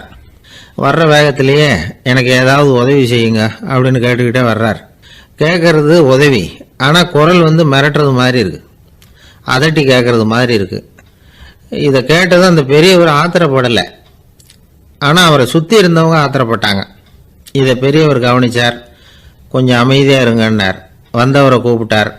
அவருக்கு சில பொருள்களை கொடுத்தார். என்னங்க, இப்போ உங்களுக்கு மகிழ்ச்சி தானே அப்படின்னார். அப்படின்னு அலட்சியமாக அவர் சொல்கிறார். நான் உங்களை நல்ல முறையில் நடத்தினேன்னா அப்படின்னு கேட்குறாரு அவர் மறுபடியும். அதெல்லாம் ஒன்றும் இல்லை அப்படின்னு சொல்லி அவர் சொல்லிகிட்டு இருக்கிறாரு. குரலில் கடுமை குறையில. சுற்றி இருந்தவங்களால இதை பொறுத்துக்க முடியல. கோபத்தோடு அவரை நோக்கி நெருங்க ஆரம்பித்தாங்க. பெரியவர் அவங்களையெல்லாம் தடுத்து நிறுத்தினார். வந்தவரை வாங்க என்னோட அப்படின்னு சொல்லி அழைச்சிட்டு போனார். வீட்டுக்கு போனார். அங்கே போனதும் இன்னும் சில பொருள்களை எடுத்து அவர்கிட்ட கொடுத்தார். இப்போ திருப்தி தானே, நான் உங்ககிட்ட நல்ல முறையில் நடந்துக்கிட்டேனா அப்படின்னார். அவர் முகம் இப்போ தான் கொஞ்சம் மலர்ந்தது. ரொம்ப நன்றி, இறைவன் உங்கள் குடும்பத்துக்கு எல்லா நன்மைகளையும் செய்வான் அப்படின்னு சொன்னார். இதே வார்த்தைகளை என்னுடைய தோழர்கள்கிட்டே சொல்லிட்டீங்கன்னா அவங்க கோபம் தணிஞ்சிரும், வர முடியுமான்னார். கண்டிப்பாக வர்றேன் அப்படின்னாரு. மறுநாள் காலையில் அந்த இடத்துக்கு வந்தார். அதே மாதிரி சொல்லிவிட்டு அவர் போயிட்டார். தோழர்கள்லாம் ரொம்ப வியப்போடு பெரியவரை பார்த்தாங்க. அந்த பெரியவர் தான் நபிகள் நாயகம். அவர் சொன்னார், ஒருத்தன் ரொம்ப ஆசையாக ஒரு ஒட்டகத்தை வளர்த்துக்கிட்டு வந்தான். ஒரு நாள் அந்த ஒட்டகம் வந்து கயத்தை அறுத்துக்கிட்டு ஓடி போயிட்டுது. அக்கம் பக்கத்தில் இருக்கிறவங்கெல்லாம் அந்த ஒட்டகத்தை பிடிக்கிறதுக்கு முயற்சி பண்ணாங்க. அதை துரத்திக்கிட்டு ஓடினாங்க. ஒட்டகம் வந்து தாறுமாறாக ஓட ஆரம்பிச்சுது. இந்த சமயத்தில் ஒட்டகத்தை வளர்த்தவன் அங்கே ஓடி வந்தான். நீங்கள் அதை ஒன்றும் செய்ய வேணாம், விட்டுருங்க. அதோட சுபாவம் எனக்கு நல்லா தெரியும். அதை சுலபமாக என்னோட வழிக்கு கொண்டுட்டு வந்துட முடியும். நான் பார்த்துக்கிறேன், விட்டுருங்கோ அப்படின்னா. எல்லாரும் விலகி போயிட்டாங்க. இவன் என்ன செஞ்சான் தெரியுமா? கொஞ்சம் புல்லை கையில் எடுத்துக்கிட்டு அந்த ஒட்டகத்தை நெருங்கினான். அவ்வளவுதான். அது ஓடி வந்து இவன் காலடியில் உட்காந்துக்கிட்டது. செல்லமாக அதை அப்படியே தடவி கொடுத்தான். முதுகில் ஏறி உட்காந்துக்கிட்டான். அது பாட்டுக்கு சாதுவாக நடந்து போகுது. இந்த கதையை நபிகள் நாயகம் தம்முடைய தோழர்களுக்கு சொல்கிறார். ஒட்டகத்தை மட்டும் இல்லை, சில மனிதர்களையும் கூட சில விதத்தில் அணுகிதான் அவர்களை வந்து சீர்திருத்த வேண்டியிருக்குது அப்படிங்கிறத அவங்களுக்கு உணர்த்தினார். இது ஒரு அழகான உளவியல் அணுகுமுறை. சில குடும்ப தலைவர்கள் கூட இந்த ஒட்டகம் மாதிரி நடந்துக்கிறது உண்டு. அப்புறம் அடங்கி போகிறதும் உண்டு. ஒரு குடும்ப தலைவர் காலையில் எழுந்திரிச்சதுலேருந்து சத்தம் போட்டு கத்திக்கிட்டு இருப்பார். பக்கத்தில் இருந்தவங்கெல்லாம் ஓடி போய் சமாதானம் பண்ணி பார்த்தாங்க. அவர் ஓயறது மாதிரி தெரியல. கடைசியில் அவர் மனைவி வந்தாங்க. நீங்கள் எல்லாம் விலகி போயிடுங்க, அவர் சுபாவம் எனக்கு தெரியும், நான் பார்த்துக்கிறேன் அப்படின்னாங்க. சரின்னு எல்லாரும் போயிட்டாங்க. சாயந்தரமாக வந்து பார்க்குறாங்க, அவர் சத்தம் இல்லாமல் ஒரு மூலையில் உட்காந்துருக்கிறார். ரொம்ப சாதுவா. ஆச்சரியமாக இருந்தது. என்னம்மா பண்ணீங்கன்னு கேட்டாங்க. அது ஒன்றும் இல்லைங்க, ஒரு வேளை சாப்பாட்டை நிறுத்தினேன், பட்னி போட்டேன், அவ்வளவுதான் அப்படின்னாங்க அந்த அம்மா. ஒரு ஜென் துறவி, அவருக்கு ரொம்ப வயசாயிட்டுது, கடைசி காலம். நண்பர்களெல்லாம் கூப்பிட்டார். நண்பர்களே, நான் வந்து வித்தியாசமான முறையில் சாகணும்னு ஆசைப்படுறேன், அதுக்கு ஏதாவது யோசனை சொல்லுங்களேன் அப்படின்னு கேட்டாராம். நண்பர்கள் சிரித்தாங்க. என்ன பேச்சு பேசுகிறீங்க? சாவறதுங்கிறது என்ன விளையாட்டு கத்தனமான காரியமா அப்படின்னு கேட்டிருக்காங்க. அந்த துறவி கொஞ்ச நேரம் யோசனை பண்ணார். அப்புறம் கேட்டாராம், இது வரைக்கும் யாராவது நடந்துக்கிட்டே இறந்துருக்குறாங்களா அப்படின்னாராம். எல்லாரும் இல்லைன்னாங்களாம். ஒருத்தர் மட்டும் சொல்லியிருக்கார். அப்படியும் ஒருத்தர் இறந்துருக்கிறதாக ஒரு கதையில் படிச்சிருக்கிறேன். ஒரு ஞானியால் தான் அப்படியெல்லாம் செய்ய முடியும் அப்படின்னு அவர் சொன்னாராம். சரி, அப்படின்னா அந்த முறை நமக்கு வேணாம். நின்றுக்கிட்டே யாராவது உயிரை விட்டுருக்காங்களா அப்படின்னு விசாரிச்சாராம். அப்படியும் ஒருத்தர் இறந்துருக்கிறார் அப்படின்னாங்களாம். மறுபடியும் அந்த துறவி யோசனை பண்ணியிருக்கிறார். ஏதாவது வித்தியாசமான முறையில் நாம் வந்து போகணும் அப்படிங்கிறது அவருடைய விருப்பம். மனிதன் எப்படி வாழ்கிறானோ அப்படி இறப்பது தான் நல்லது. சரி, யாராவது தலைகீழாக வந்து யோகம் செய்யும் நிலையில் இறந்துருக்கிறாங்களா அப்படின்னு விசாரித்தாராம். நண்பர்கள் சிரித்தாங்க. தலைகீழாக நின்னபடி இறந்ததாக நாங்கள் கேள்விப்பட்டதே இல்லை, அது முடியாத காரியம் அப்படின்னு இருக்காங்க. இப்போ அந்த துறவிக்கு திடீர்னு உற்சாகம் வந்துட்டுது. உடனே எழுந்திரிச்சார், தலைகீழாக நின்னார், அப்படியே உயிரை விட்டுட்டார். அவ்வளோதான். அந்த மடாலயத்தில் ஒரே குழப்பம். எப்படி அவரை கீழே இறக்கி படுக்க வைக்கிறது அப்படின்னு புரியல. இப்படி உயிர் விடுறதை பற்றி அவங்க இதுவரைக்கும் கேள்விப்பட்டதும் இல்லை. உண்மையிலேயே வந்து இவர் வந்து இறந்து தான் போனாராங்கிறதும் தெரியல. சோதித்து பார்த்தாங்க. இதய துடிப்பு, நாடி துடிப்பு எல்லாம் நின்று போயிருந்தது. இவர் எப்பவும் இப்படி தான், என்ன பண்ணுறது இப்போது அப்படின்னு சொல்லி எல்லாரும் குழம்பிக்கிட்டு இருக்கிற சமயத்தில் ஒரு பெரியவர் யோசனை சொன்னார். இந்த துறவியோட மூத்த சகோதரி பக்கத்து மடாலயத்தில் இருக்கிறாங்க, அவங்கள இங்கே அழைச்சிட்டு வந்தால் ஏதாவது வழி கிடைக்கும் அப்படின்னார். அந்த அம்மாவுக்கு 90 வயசு. அழைச்சிட்டு வந்தாங்க. ஒரு குச்சியை ஊன்றிக்கிட்டு அப்படியே மெதுவாக நடந்து வந்தாங்க. வந்து, தம்பி, தலைகீழாக நின்று உயிர் விட்டு இறக்கிறத பார்த்தாங்க. தம்பின்னு கூப்பிட்டு பார்த்தாங்க, ஒன்றும் காணோம். உடனே என்ன பண்ணாங்க, தன்னுடைய கைத்தடியால் தம்பியோட உடலை ஒரு தட்டு தட்டினாங்க. ஏப்பா, சாகிறப்பவும் உன்னுடைய குறும்புத்தனத்தை விடலையா? இப்படியாடா சாகிறது, ஒழுங்கா செத்து தொலை அப்படின்னாங்களாம். அவ்வளவுதான். உடனே அந்த துறவி திரும்பி நேராக நின்னார். அக்கா, கோவப்படாத, நான் ஒழுங்காக சாகிறேன், எப்படி செத்தா என்ன, எல்லாம் எனக்கு ஒன்று தான் அப்படின்னு சொல்லிவிட்டு அப்படியே தரையில் படுத்து உயிரை விட்டாராம். அதுக்கப்புறம் அந்த அம்மா கோலை வந்து கையில் எடுத்துக்கிட்டு அப்படியே திரும்பி கூட பார்க்காம அவங்க பாட்டுக்கு போயிட்டாங்களாம். மரணத்தை ஒரு விளையாட்டாக ஆக்கிய அந்த துறவிக்கு வாழ்க்கையே ஒரு விளையாட்டாக தான் இருந்திருக்குது. எந்த நோக்கமும் இல்லாமல் செயல்படுறதுன்னா என்னங்கிறதும் அவருக்கு தெரிஞ்சிருக்குது. பயனை எதிர்பார்க்காம பணி செய்து வாழ்ந்து மறைந்த மகான் அவர். தம்முடைய தொழிலை வந்து விளையாட்டு போல செய்ய தெரிஞ்சவருக்கு வாழ்க்கையே ஒரு விளையாட்டாக மாறிடும். எல்லாமே விளையாட்டாகி விடுகிற போது மரணமும் விளையாட்டாகிவிடும் அப்படிங்கிறது தான் அந்த தத்துவம். ஆனால் அதுக்கு முன்னாடி உங்களுக்குள்ளே இருக்கிற உண்மையான நடிகனை வந்து நீங்கள் அடையாளம் கண்டுபிடிக்கணும். நீங்கள் நடிக்க வேண்டியதே இல்லை, நீங்கள் ஏற்கனவே நடிச்சுக்கிட்டு தான் இருக்கிறீங்க. நீங்கள் இந்த உண்மையை தெரிஞ்சுக்கணும், அவ்வளவுதான். இதுதான் ஞானிகளுடைய கருத்து. வாழ்க்கையை சரியாக புரிஞ்சுக்கிட்டா எல்லாமே நடிப்புங்கிறது புரியும். கல்யாண பத்திரிக்கை அனுப்பியிருந்தேனே, ஏன்டா வரலன்னு கேட்டான் ஒருத்தன். வந்திருந்தேனே அப்படின்னானா இவன். டேய், ஏன்டா போய் சொல்கிற, நான் பத்திரிக்கையே உனக்கு அனுப்பலையே அப்படின்ட்டுருக்கான் அவன். அதுக்கு இவன் சொன்னானா, பத்திரிக்கை அனுப்புனேன்னு நீ போய் சொல்கிறப்போ கல்யாணத்துக்கு வந்தேன்னு நான் போய் சொல்லக்கூடாதா அப்படின்னானா. விவசாயிகள் வந்து அவங்க விவசாயம் முன்னேறி இருக்கிற அளவுக்கு விவசாயிகளுடைய வாழ்க்கை தரம் முன்னேறலை. அந்த அளவுக்கு அவர்கள் வந்து நாட்டுக்காக உழைச்சிக்கிட்டு இருக்கிறாங்க. அந்த காலத்திலே அதை பற்றி ஒரு கதை சொல்கிறது உண்டு. ஒரு வயசான ஆள் நிலத்தில் ஏறு ஊதுகிட்டு இருந்தாராம். கிழிஞ்சு போன ஒரு சின்ன துண்டை தான் இடுப்பில் கட்டியிருந்தாராம். தலையில் ஒரு கந்தலை சுற்றி இருந்தார். உடம்பு பூரா சேரு, ரொம்ப ஏழை. ஏறு ஓட்டிகிட்டு இருக்கிறவர் வேற எப்படி இருப்பார்? இருந்தாலும் அந்த ஆள் ரொம்ப ஜாலியாக பாட்டு பாடிக்கிட்டே ஏறு ஊதுகிட்டு இருந்தாராம். உடம்புல தான் அவர் ஏழையை தவிர மனசில் ஒரு ஏழையாக தெரியல. அந்த சமயத்தில் அந்த நாட்டு ராஜா அந்த பக்கமாக குதிரை மேலே வந்தாராம். வேட்டைக்கு போயிட்டு பரிவாரங்களோடு திரும்பி வந்துகிட்டு இருக்கிறார். ரொம்ப செல்வ செழிப்பில் இருக்கிற ராஜா அவர் இந்த வயசான விவசாயியை பார்த்துருக்கார். இந்த ஆள் ரொம்பவும் ஏழைங்கிறது அவர் பார்த்தாவே பளிச்சுன்னு தெரியுது. கட்டிக்கிறதுக்கு நல்ல துணி இல்லை, உடம்போ இழைச்சி போயிருக்குது, வயது முதுகில் போய் ஒட்டிகிட்டு இருக்கு, கண்ணு குழு விழுந்து போயிருக்குது. ஆனாலும் முகத்தை பார்த்தா சந்தோஷமா இருக்கிற மாதிரி இருக்கு. இவ்வளவு உற்சாகமா பாடிக்கிட்டு இருக்கிறாரே அப்படின்னு ஆச்சரியமா நினைச்சு பார்த்தார் அந்த ராஜா. சரி, அவர்கிட்ட கொஞ்சம் பேச்சு கொடுத்து பார்க்கலாம் அப்படின்னு முடிவு பண்ணார். ஐயா பெரியவரே, இப்படி கொஞ்சம் வர முடியுமான்னாராம். பொழுது போறதுக்குள்ள நான் இந்த வயல் பூரா உழவு ஓட்டி ஆகணும், அதனால பேசுறதுக்கு நேரம் இல்லை அப்படின்னாராம் அந்த பெரியவர். என்ன அவ்வளவு அவசரமா? மீதி இருந்தா நாளைக்கு உழுதக்கூடாதா? அது சரி, உனக்கு எத்தனை ஏக்கர் நிலம் இருக்கு அப்படின்னு விசாரிச்சிருக்கார் ராஜா. எனக்குன்னு சொந்தமா உள்ளங்கை அளவு கூட நிலம் கிடையாது. இது எங்க முதலாளியோட நிலம். இதை பூராவும் உழுது முடிச்சாதான் அவர் கூலி கொடுப்பார். நான் கூலிக்கு உழுதுகிட்டு இருக்கிறேன். உங்ககிட்ட பேசிக்கிட்டு இருந்தா அவருக்கு துரோகம் பண்ணது மாதிரி ஆயிடும் அப்படின்னாராம். ராஜா குதிரை விட்டு கீழே இறங்கினார். வரப்புல நடந்து அந்த பெரியவர்கிட்டே போனாராம். சரி, ஒரு நாள் பூரா உழுதான் உனக்கு எவ்வளவு கூலின்னு கேட்டிருக்கார். 8 அணா கூலி கிடைக்கும்னாராம் அவர். இது ரொம்ப காலத்துக்கு முன்னாடி நடந்த ஒரு சம்பவங்கிறதுனால அப்ப 8 அணா கூலிங்கிறது ரொம்ப பெருசு. இருந்தாலும் அதுவும் அந்த ராஜாவுக்கு பெரிய கூலியா தெரியல. இவ்வளவுதானா, இதை வச்சுக்கிட்டு நீ எப்படி காலம் தள்ளுற அப்படின்னாராம். ஒன்னும் கவலை இல்லை அப்படின்னாராம் அவரு. ராஜாவுக்கு ரொம்ப ஆச்சரியமா போச்சு. 8 அணா கூலி வாங்குற இந்த ஆளு கவலை இல்லாம இருக்கிறார், ஏராளமான வசதியோட இருக்கிறன்னா கவலை இல்லாம வாழ முடியலையே அப்படின்னு நினைச்சு பார்த்திருக்கார். அது சரி, 8 அணாவில் எப்படி குடும்பம் நடத்துற அப்படின்னு கேட்டாராம். எனக்கு கிடைக்கிற 8 அணாவில் 2 அணா குடும்பத்துக்கு செலவழிக்கிறேன், 2 அணா பழைய கடனுக்கு கொடுக்குறேன், 2 அணா தர்மம் செய்யறேன், 2 அணா வட்டிக்கு கொடுக்குறேன், ஒரு குறையும் இல்லைன்னாராம். ராஜாவுக்கு ஒன்றும் புரியல.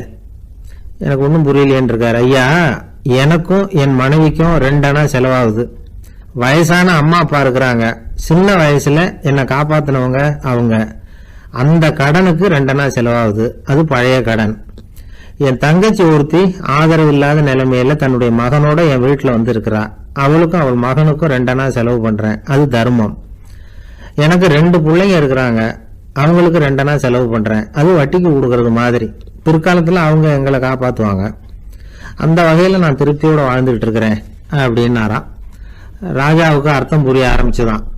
அந்த பெரிய நிலத்தை விலை கொடுத்து வாங்கி அந்த பெரியவருக்கே தானமா கொடுத்துட்டாராம். இப்போ ஊழவருக்கே நிலம் சொந்தமாயிட்டுது. அன்னையிலிருந்து அரசனுக்கும் ஆறுதல் கிடைச்சுதான். இப்படி ஒரு கதை சொல்லுவாங்க. 8 அணா வருமானத்தை வச்சுக்கிட்டு எப்படி காலத்தை தள்ளுறதுன்னு சொல்றதுக்காக இந்த கதையை சொல்றதாக யாரும் தப்பா நினைச்சுக்க கூடாது. கிடைக்கிறத எப்படி பங்கு போடுறார், எப்படி திருப்தியா வாழறார் அப்படிங்கிறது தான் முக்கியம். அது மாதிரி இன்றைக்கு இந்த பொங்கல் திருநாள்ல உழவர்கள் மனசு மகிழ்ச்சியா இருந்ததுன்னா அது எல்லாரும் மகிழ்ச்சியா இருக்கிறது மாதிரி அர்த்தம். அதனால அவர்கள்ட்ட இருந்து நாம பாடம் கத்துக்கணும். சில உழவர்கள் தங்கள் நிலத்துல விளையறத தாங்கள் சாப்பிட மாட்டாங்க, அடுத்தவங்கள்ட்ட வித்துட்டு சந்தையில போய் வேற அரிசி வாங்கிட்டு வந்துதான் இவங்க சாப்பிடுவாங்க. அப்படிப்பட்ட விவசாயிகள்லாம் இது உண்டு. பங்கிடுகிற பண்பை உழவர்கள்ட்ட இருந்து கற்றுக்கொள்ளுங்கள் அப்படிமாங்க. ஒரு ஆள் நிம்மதியா மகிழ்ச்சியா இருந்தானா, உங்க நிம்மதிக்கும் மகிழ்ச்சிக்கும் என்ன காரணம்னு கேட்டிருக்காரு இன்னொருத்தர். என்கிட்ட இருந்தது பூராவையும் என் பிள்ளைங்களுக்கு சமமா பங்கு போட்டு கொடுத்துட்டேன், எனக்குன்னு எதுவுமே வச்சுக்கல, அதுதான் நிம்மதிக்கு காரணம்னு இருக்கான். உங்ககிட்ட இருந்தது எவ்வளவு இருந்தது அப்படின்னு கேட்டிருக்காரு அவரு. மொத்தமா ஒரு 50,000 ரூபாய் இருக்கும் அப்படின்னு இருக்கான். அவ்வளவும் பணமாவே இருந்ததா அப்படின்னு கேட்டிருக்காங்க அவங்க. இல்லைங்க, அவ்வளவும் கடன், அதை தான் பிரிச்சு கொடுத்துருக்கேன் பிள்ளைங்க கிட்ட அப்படின்னு நானும். அவன் நம்பிக்கை இல்லைன்னா இந்த உலகத்தில் நாம் நடமாடவே முடியாது. அவநம்பிக்கையோடு இருந்துக்கிட்டு இருந்தால் என்றைக்கும் அவஸ்தை தான். நாம் நம்புறது நடக்குதோ இல்லையோ அது வேற விஷயம். ஆனால் எதையும் நம்பி தான் நாம் அடி வைக்க வேண்டியிருக்கு. வேறு ஒன்றும் வேணாம், ஒரு லாட்ரி சீட்டு வாங்குகிறோம், அது எங்கே நமக்கு விழப்போகுது அப்படிங்கிற அவநம்பிக்கையோடவா வாங்குகிறோம். பரிசு நமக்கு தான் அப்படிங்கிற நம்பிக்கை உள்ளூர இருக்கிறதுனால தான் அதை வாங்குகிறோம். இருந்தாலும் முடிவு வேறு மாதிரி ஆகிடுது. அதுக்காக மனசு சோர்ந்து போகிறதில்ல, அடுத்த மாதமும் சீட்டு வாங்குகிறோம். இந்த நம்பிக்கை தான் மனித வாழ்க்கைக்கு ஆதாரம். ஒரு கடையில் போய் டீ சாப்பிட்றீங்க, அந்த டீ நல்ல டீ தானா, அதில் விஷம் கலந்துருக்குமா அப்படிங்கிற சந்தேகம் வந்துட்டுதுன்னு வச்சுங்க. அதுக்கப்புறம் அதை எப்படி நீங்கள் சாப்பிட முடியும்? நம்பி தான் சாப்பிட்ணும். ரயில் ஒழுங்காக போய் சேருங்கிற நம்பிக்கை இருக்கிறதுனால தான் அதில் ஏறி உட்காடுறோம். லெட்டர் ஒழுங்காக போய் சேருங்கிற நம்பிக்கை இருக்கிறதுனால தான் பெட்டியில் போடுறோம். சரி, நம்ம கதையெல்லாம் நம்மளோட இருக்கட்டும். மனித நம்பிக்கை எந்த அளவுக்கு உறுதியாகவும் அறிவுபூர்வமாகவும் இருக்கணுங்கிறதுக்கு அலெக்சாண்டர் வாழ்க்கையில் நடந்த ஒரு சம்பவத்தை உதாரணமாக சொல்லலாம். இந்த உலகத்தையே ஜெயிக்கணும்னு புறப்பட்டார் அலெக்சாண்டர். ஒரு கட்டத்தில் அவர் சிட்னஸ் நதி கரைக்கு சேர்ந்தார். அந்த சமயத்தில் அவருக்கு கடுமையான நோய் வந்துட்டுது. அவர் கூடவே வந்திருந்த கிரேக்க வைத்தியர்கள் என்னென்னமோ முயற்சியெல்லாம் பண்ணி பார்த்தாங்க. இருந்தாலும் அலெக்சாண்டருக்கு வந்திருக்கிறது என்ன நோய்ங்கிறத அவங்களால கண்டுபிடிக்க முடியல. ஏன்னா அந்த பகுதியில் உள்ளவங்களுக்கு மட்டுமே அதிகமாக வரக்கூடிய ஒரு வினோதமான நோயாக இருந்தது அது. ஆனால் அவர் இருக்கிற இடம் எதிரியோட இடம், பாரசீக மன்னனோட ஆளுகைக்கு உட்பட்ட இடம். என்ன பண்ணுறது அப்படின்னு எல்லாரும் யோசனை பண்ணாங்க. பாரசீக மன்னனோட அரண்மனையில் இருக்கிற வைத்தியர் வந்தால் இந்த நோயை குணப்படுத்தி விடுவார் அப்படின்னு சொன்னாங்க. இருந்தாலும் எதிரியோட நாட்டில் இருக்கிற வைத்தியரை கூப்பிட்டு எப்படி நம்பி வைத்தியம் பார்க்க சொல்கிறது அப்படின்னு சொல்லி எல்லாரும் தயங்கினாங்க. ஆனால் அலெக்சாண்டர் தயங்கலை. பரவாயில்ல, அழைச்சிட்டு வாங்கன்னு விட்டார். உடனே அவரை போய் அழைச்சிட்டு வந்துட்டாங்க. அவர் வந்தார். அலெக்சாண்டர் உடம்பை பரிசோதனை பண்ணி பார்த்தார். சரி, இதை குணப்படுத்தி விடலாம், பயப்பட வேண்டியதில்லை. ஆனால் இதுக்கு ஒரு மூலிகை ரசம் தயார் பண்ணி கொடுக்கணும். நான் போய் அதை தயார் பண்ணிவிட்டு 2 நாளில் திரும்பி வந்துடுறேன் அப்படின்னு சொல்லிவிட்டு போனார் அந்த வைத்தியர். அதே மாதிரி 2 நாளில் திரும்பி வந்தார் மூலிகை ரசத்தோட. இதுக்கு இடையில் அலெக்சாண்டரோட தளபதிகளில் ஒருத்தர் ரகசியமாக ஒரு எச்சரிக்கை கடிதம் கொடுத்து அனுப்பியிருக்கிறான். அதை வாங்கி என்ன விஷயம்னு பார்த்தார். இப்போ உங்ககிட்ட வந்திருக்கிற எதிரி நாட்டு வைத்தியரை நம்பாதீங்க, அவன் கொண்டுகிட்டு வந்திருக்கிற மூலிகை ரசத்தில் விஷம் கலந்துருக்குது அப்படின்னு அதில் எழுதியிருக்கு. அதை பார்த்தார் அலெக்சாண்டர். இருந்தாலும் கொஞ்சம் கூட அலட்டிக்கலை. வைத்தியர் கொடுத்த மருந்தை வாங்கி கடகடன்னு குடிச்சுட்டு அதுக்கப்புறம் அந்த கடிதத்தில் இருந்த விஷயத்தை அந்த வைத்தியர்கிட்ட சொன்னார். வைத்தியர் திகைச்சு போயிட்டார். தன் மேலே அலெக்சாண்டர் வச்சிருக்கிற நம்பிக்கையை பார்த்து அவருக்கு ரொம்ப வியப்பு. வைத்தியர் உண்மையிலேயே நல்ல மருந்து தான் கொண்டுகிட்டு கொடுத்துருக்கிறார், அதில் விஷம்லாம் எதுவும் கலக்கலை. அதுக்கப்புறம் அலெக்சாண்டர் அந்த வைத்தியரை பார்த்து சொன்னாராம், நம்பிக்கைங்கிற அச்சாணியை ஆதாரமாக வச்சுக்கிட்டு தான் இந்த உலகம் சுற்றிக்கிட்டு இருக்குது. எனக்கு எதிரியாக இருந்தாலும் பாரசீக மன்னர் ரொம்ப பெரியவர். அப்பேற்பட்ட மன்னருடைய அரண்மனை வைத்தியர் தொழில் நேர்மை இல்லாதவராக இருக்க மாட்டார். அப்படி இருந்தால் அவரை அரண்மனை வைத்தியராக வச்சிருக்கவே மாட்டாங்க அப்படின்னு நம்பினேன். என்னுடைய நம்பிக்கை வீண் போகலை அப்படின்னாராம். இதுதான் மானுட நம்பிக்கைங்கிறது. இந்த காலத்துலேயும் இது மாதிரி இந்த மானுட நம்பிக்கையை ரொம்பவும் சாமர்த்தியமாக கையாளுகிற கெட்டிக்காரங்க சில பேர் இருக்கிறாங்க. இந்த காலத்து குரு, அவருக்கு ஒரு சிஷ்யன். குரு முன்னாடி அந்த சிஷ்யன் ரொம்ப பணிவாக நின்று, குருவே, உங்கள் கையால் விஷத்தை கொடுத்தாலும் அதை வாங்கி மடமடன்னு குடிச்சிருவேன் அப்படின்னா. உன்னுடைய குரு பக்தியை மெச்சினேன் அப்படின்னார் குரு. அதுக்கு அந்த சிஷ்யன், அப்படி இல்லை குருவே, உங்ககிட்ட சிஷ்யனாக இருக்கிறத விட உங்கள் கையால் விஷத்தை வாங்கி குடிச்சு விடுறது ரொம்ப நல்லது, அதனால தான் அப்படி சொன்னேன் அப்படின்னா. ரொம்ப நாளைக்கு முன்னாடி ஒரு நாள் கோவலன் நாடகம் நடந்தது. எங்கள் மதுரையில் நடந்தது. அதில் ஒரு முக்கியமான கட்டம், கண்ணகி கிட்ட சிலம்பை வாங்கிக்கிட்டு அதை விற்கிறதுக்காக மதுரை நகருக்கு புறப்படுறான் கோவலன். அந்த சமயத்தில் கண்ணகி பாடுற மாதிரி ஒரு நாடக பாடல் நாடக ஆசிரியர் எழுதினது. அது என்ன பாட்டுன்னா, மா பாவியோர் கூடி வாழும் மதுரைக்கு மன்னா போகாதீர் என்று அப்படின்னு ஆரம்பிக்கும் அந்த பாட்டு. இதுதான் அந்த பாட்டு. இதை கண்ணகி வந்து மேடையில் பாடின உடனே கூட்டத்தில் சலசலப்பு.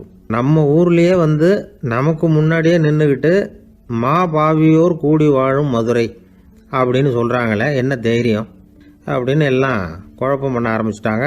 மக்கள் சத்தம் போட ஆரம்பிச்சிட்டாங்க. எதிர்ப்பு குரல் அது பாட்டுக்கு வர வர அதிகமாக போட்டுது. கொண்டுக்கிட்டு வா அந்த நாடக ஆசிரியரை, எழுதுனது யார் அப்படின்னு ஒரே சத்தம், கூச்சல். வேறு வழி இல்லை. மெதுவாக மேடைக்கு வந்தார் அந்த நாடக ஆசிரியர். 4 பக்கத்தில் இருந்தும் கேள்வி கணைகள். மக்களை பார்த்து கொஞ்சம் அமைதியாக இருங்கோ அப்படின்னு சொல்லிவிட்டு தன்னுடைய விளக்கத்தை சொல்ல ஆரம்பித்தார் அந்த நாடக ஆசிரியர். மா அப்படின்னு சொன்னால் திருமகளாகிய லட்சுமி அப்படின்னு அர்த்தம். பா அப்படின்னா கலைமகளாகிய சரஸ்வதி. வி அப்படின்னா மலைமகளாகிய பார்வதி. மா பாவியோர் அப்படின்னா திருமகளும் கலைமகளும் மலைமகளும், இவங்க மூவரும் அப்படின்னு அர்த்தம். இந்த 3 பேரும் வாழ்கின்ற மதுரை புனிதம் நிறைந்தது, சகல செல்வங்களும் நிறைஞ்சது. அப்படிப்பட்ட ஊரில் நான் வந்து அணிந்து கொள்ளும் இந்த சாதாரண சிலம்பை யார் வந்து வாங்கிக்குவாங்க அப்படிங்கிற எண்ணத்தோடு தான் கண்ணகி அப்படி சொல்கிறா. அதை நினச்சி தான் நான் எழுதினேன். ஆகவே மதுரையை வந்து ரொம்ப சிரமப்படுத்தணும், ரொம்ப மோசமாக எழுதணும் அப்படிங்கிற எண்ணம்லாம் எனக்கு கிடையாது. பெருமைப்படுத்தணும்னு நினச்சி தான் அப்படி எழுதினேன் அப்படின்னு விளக்கம் கொடுத்தாராம். இந்த விளக்கத்தை கேட்டதும் எல்லாரும் ரொம்ப சமாதானம் ஆயிட்டாங்களாம். இப்படி விளக்கம் கொடுத்த அந்த நாடக ஆசிரியர் யார் தெரியுமா? அவர் தான் தமிழ் நாடக உலகின் முதல் ஆசான் சங்கரதாஸ் சுவாமிகள். அவருக்கு வந்து நகைச்சுவை உணர்வும் அதிகம். 1920ஆம் ஆண்டு திருநெல்வேலியில் அவர் தங்கியிருக்கிறார் நாடகம் நடத்துறதுக்காக. அவர் தங்கியிருந்த வீட்டில் கொசு மூட்டை பூச்சி அதிகமாக இருந்திருக்கு. அவரால் தூங்கவே முடியல. அவர் அனுபவித்த தொல்லைகள் ஒரு பாட்டாக உருவாச்சு. வேடிக்கையாக ஒரு பாட்டு எழுதினாராம். மூட்டையும் கொசுவும் ஒரு வீட்டிலே மீட்டிங் போட்டால் முன்னே நிற்க யாரால் முடியும்? கொசு மோகன ராகம் போல சத்தம் போட்டு முன்னே நின்று செய்திடும் யுத்தம். இதை வந்து மறுநாள் நாடகத்தில் கோமாளி வேஷம் போட்ட ஒரு சிறுவனை விட்டு பாட வச்சிருக்காரு. எல்லாரும் சிரித்து ரசித்தாங்களாம். சங்கரதாஸ் சுவாமிகள் வந்து கல்யாணமே பண்ணிக்கல, துறவி மாதிரியே வாழ்ந்திருக்கார். தமிழ் நாடக கலைக்கு தன்னையே அர்ப்பணம் பண்ணிட்டவர் அவர். 1922 நவம்பர் மாதத்தில் ஒரு நாள் புதுச்சேரியில் அவர் வாழ்க்கை முடிஞ்சுது. அப்போ அவருக்கு வயசு 55. சங்கரதாஸ் சுவாமிகள் நாடக ஆசிரியர் மட்டும் இல்லை, மேடை நாடக இயக்குனர், தயாரிப்பாளர். அவரே ஒரு சிறந்த நடிகர். ஒரு தடவை சாவித்திரி நாடகத்தில் இவர் யமதர்மனா வேஷம் போட்டு நடிச்சிருக்கிறார். நாடகம் பார்த்துக்கிட்டு இருந்த கருவுற்ற ஒரு பெண்மணிக்கு பயத்தினால அங்கேயே குழந்தை பிறந்துட்டு தான். அந்த நிகழ்ச்சிக்கு அப்புறம் இவர் இந்த வேஷம் போடுறப்போலாம் ஜனங்களுக்கு முன்கூட்டியே எச்சரிக்கை கொடுக்க ஆரம்பிச்சிருவாராம். அதாவது அப்படி யாராவது பயப்படுறவங்க இருந்தால் கொஞ்சம் கண்ணை மூடிங்க அல்லது எழுந்திரிச்சு போடுங்கன்னு. நடிப்புன்னா அப்படிலாம் இருக்கணும். இந்த காலத்தில் நடிகர் ஒருத்தர் சொன்னார், சார் நான் இந்த நாடகத்தில் நடிக்கிறப்போ முகத்தில் நவரசங்களையும் காட்டி நடித்தேன், உணர்ச்சிகளை எல்லாம் நல்லா காட்டி நடித்தேன். அப்படி இருந்தும் ஜனங்கள் வந்து கல்லை எடுத்து மேடையில் வீசிவிட்டாங்க சார் அப்படின்னார். நாடகத்தில் உங்களுக்கு என்ன வேஷம் அப்படின்னு கேட்டாங்க. அது செத்து கிடக்கிற பணமாக நடித்தேன் சார் அப்படின்னார். காலை நேரம், கடற்கரை ஓரம், காலை வீசிக்கிட்டு கையை வீசிக்கிட்டு ஏதோ சண்டைக்கு போகிற சிப்பாய் மாதிரி எல்லாரும் நடந்து போயிட்டுருக்கிறாங்க. நடைப்பயிற்சி. அதில் நமக்கு தெரிஞ்ச ஒருத்தர் எதிரில் வந்தார் ரொம்ப வேகமாக. என்ன சார் வாக்கிங்க அப்படின்னு கேட்டோம். அவரால் ஆமாம்னு பதில் சொல்ல முடியல. அவ்வளவு கஷ்டம். மூச்சு விடுறதுக்கே வாயை திறந்து மூடிட்டு இருக்கிறார். எங்கே பேசுறது? கொஞ்சம் நின்று நிதானித்து மூச்சு விட்டுட்டு அதுக்கப்புறம் சொன்னார் ஆமாம் அப்படின்னு. என்ன சார் இவ்வளவு வேகம்னோ? உங்கள் பேச்சை கேட்டுவிட்டு தான் சார் நடக்க ஆரம்பித்தோம். நீங்கள் தான் அடிக்கடி சொல்லிகிட்டு இருந்தீங்க நடக்கிறது நல்லதுன்னு. அன்னையிலேருந்து ஆரம்பிச்சுட்டேன். ஆனால் ரொம்ப கஷ்டமாக இருக்குது சார். இப்போ பாருங்கள், உங்கள்கிட்ட சுலபமாக பேசக்கூட முடியல, மூச்சு வாங்குது, உடம்பு கூட வலிக்கிறது மாதிரி இருக்குது அப்படின்னு அவர் பாட்டுக்கு பேச ஆரம்பிச்சிட்டார். உங்களை யார் சார் இவ்வளவு வேகமாக நடக்க சொன்னது? வேகத்தை குறைங்க, மெதுவாக நடங்க அப்படின்னோம். நீங்கள் நடக்கிறதுனால என்னென்ன சௌகரியம்னு அன்னைக்கு சொன்னீங்களே தவிர சௌகரியமாக நடக்கிறது எப்படின்னு சொல்லலையே அப்படின்னார் அவர். இன்னமும் லேசாக மூச்சு வாங்கிக்கிட்டே சொன்னால் கூட இவர் சொல்கிறதுலே ஒரு நியாயம் இருக்குது.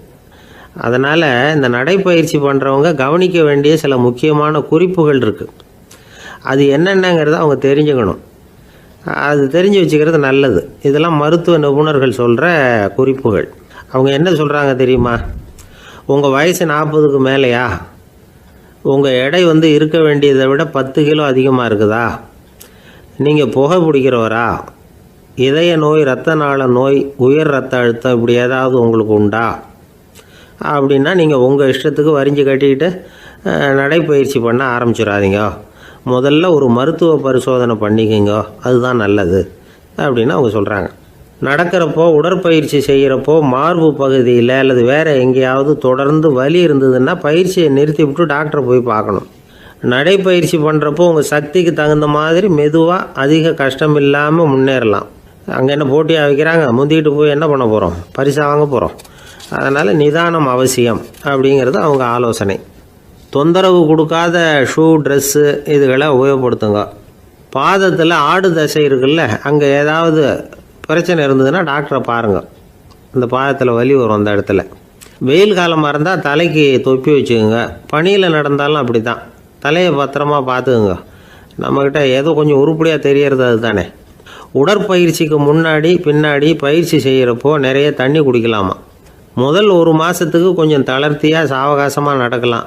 மணிக்கு 3 அல்லது 4 கிலோமீட்டர் வேகம்னு வச்சுங்களேன்.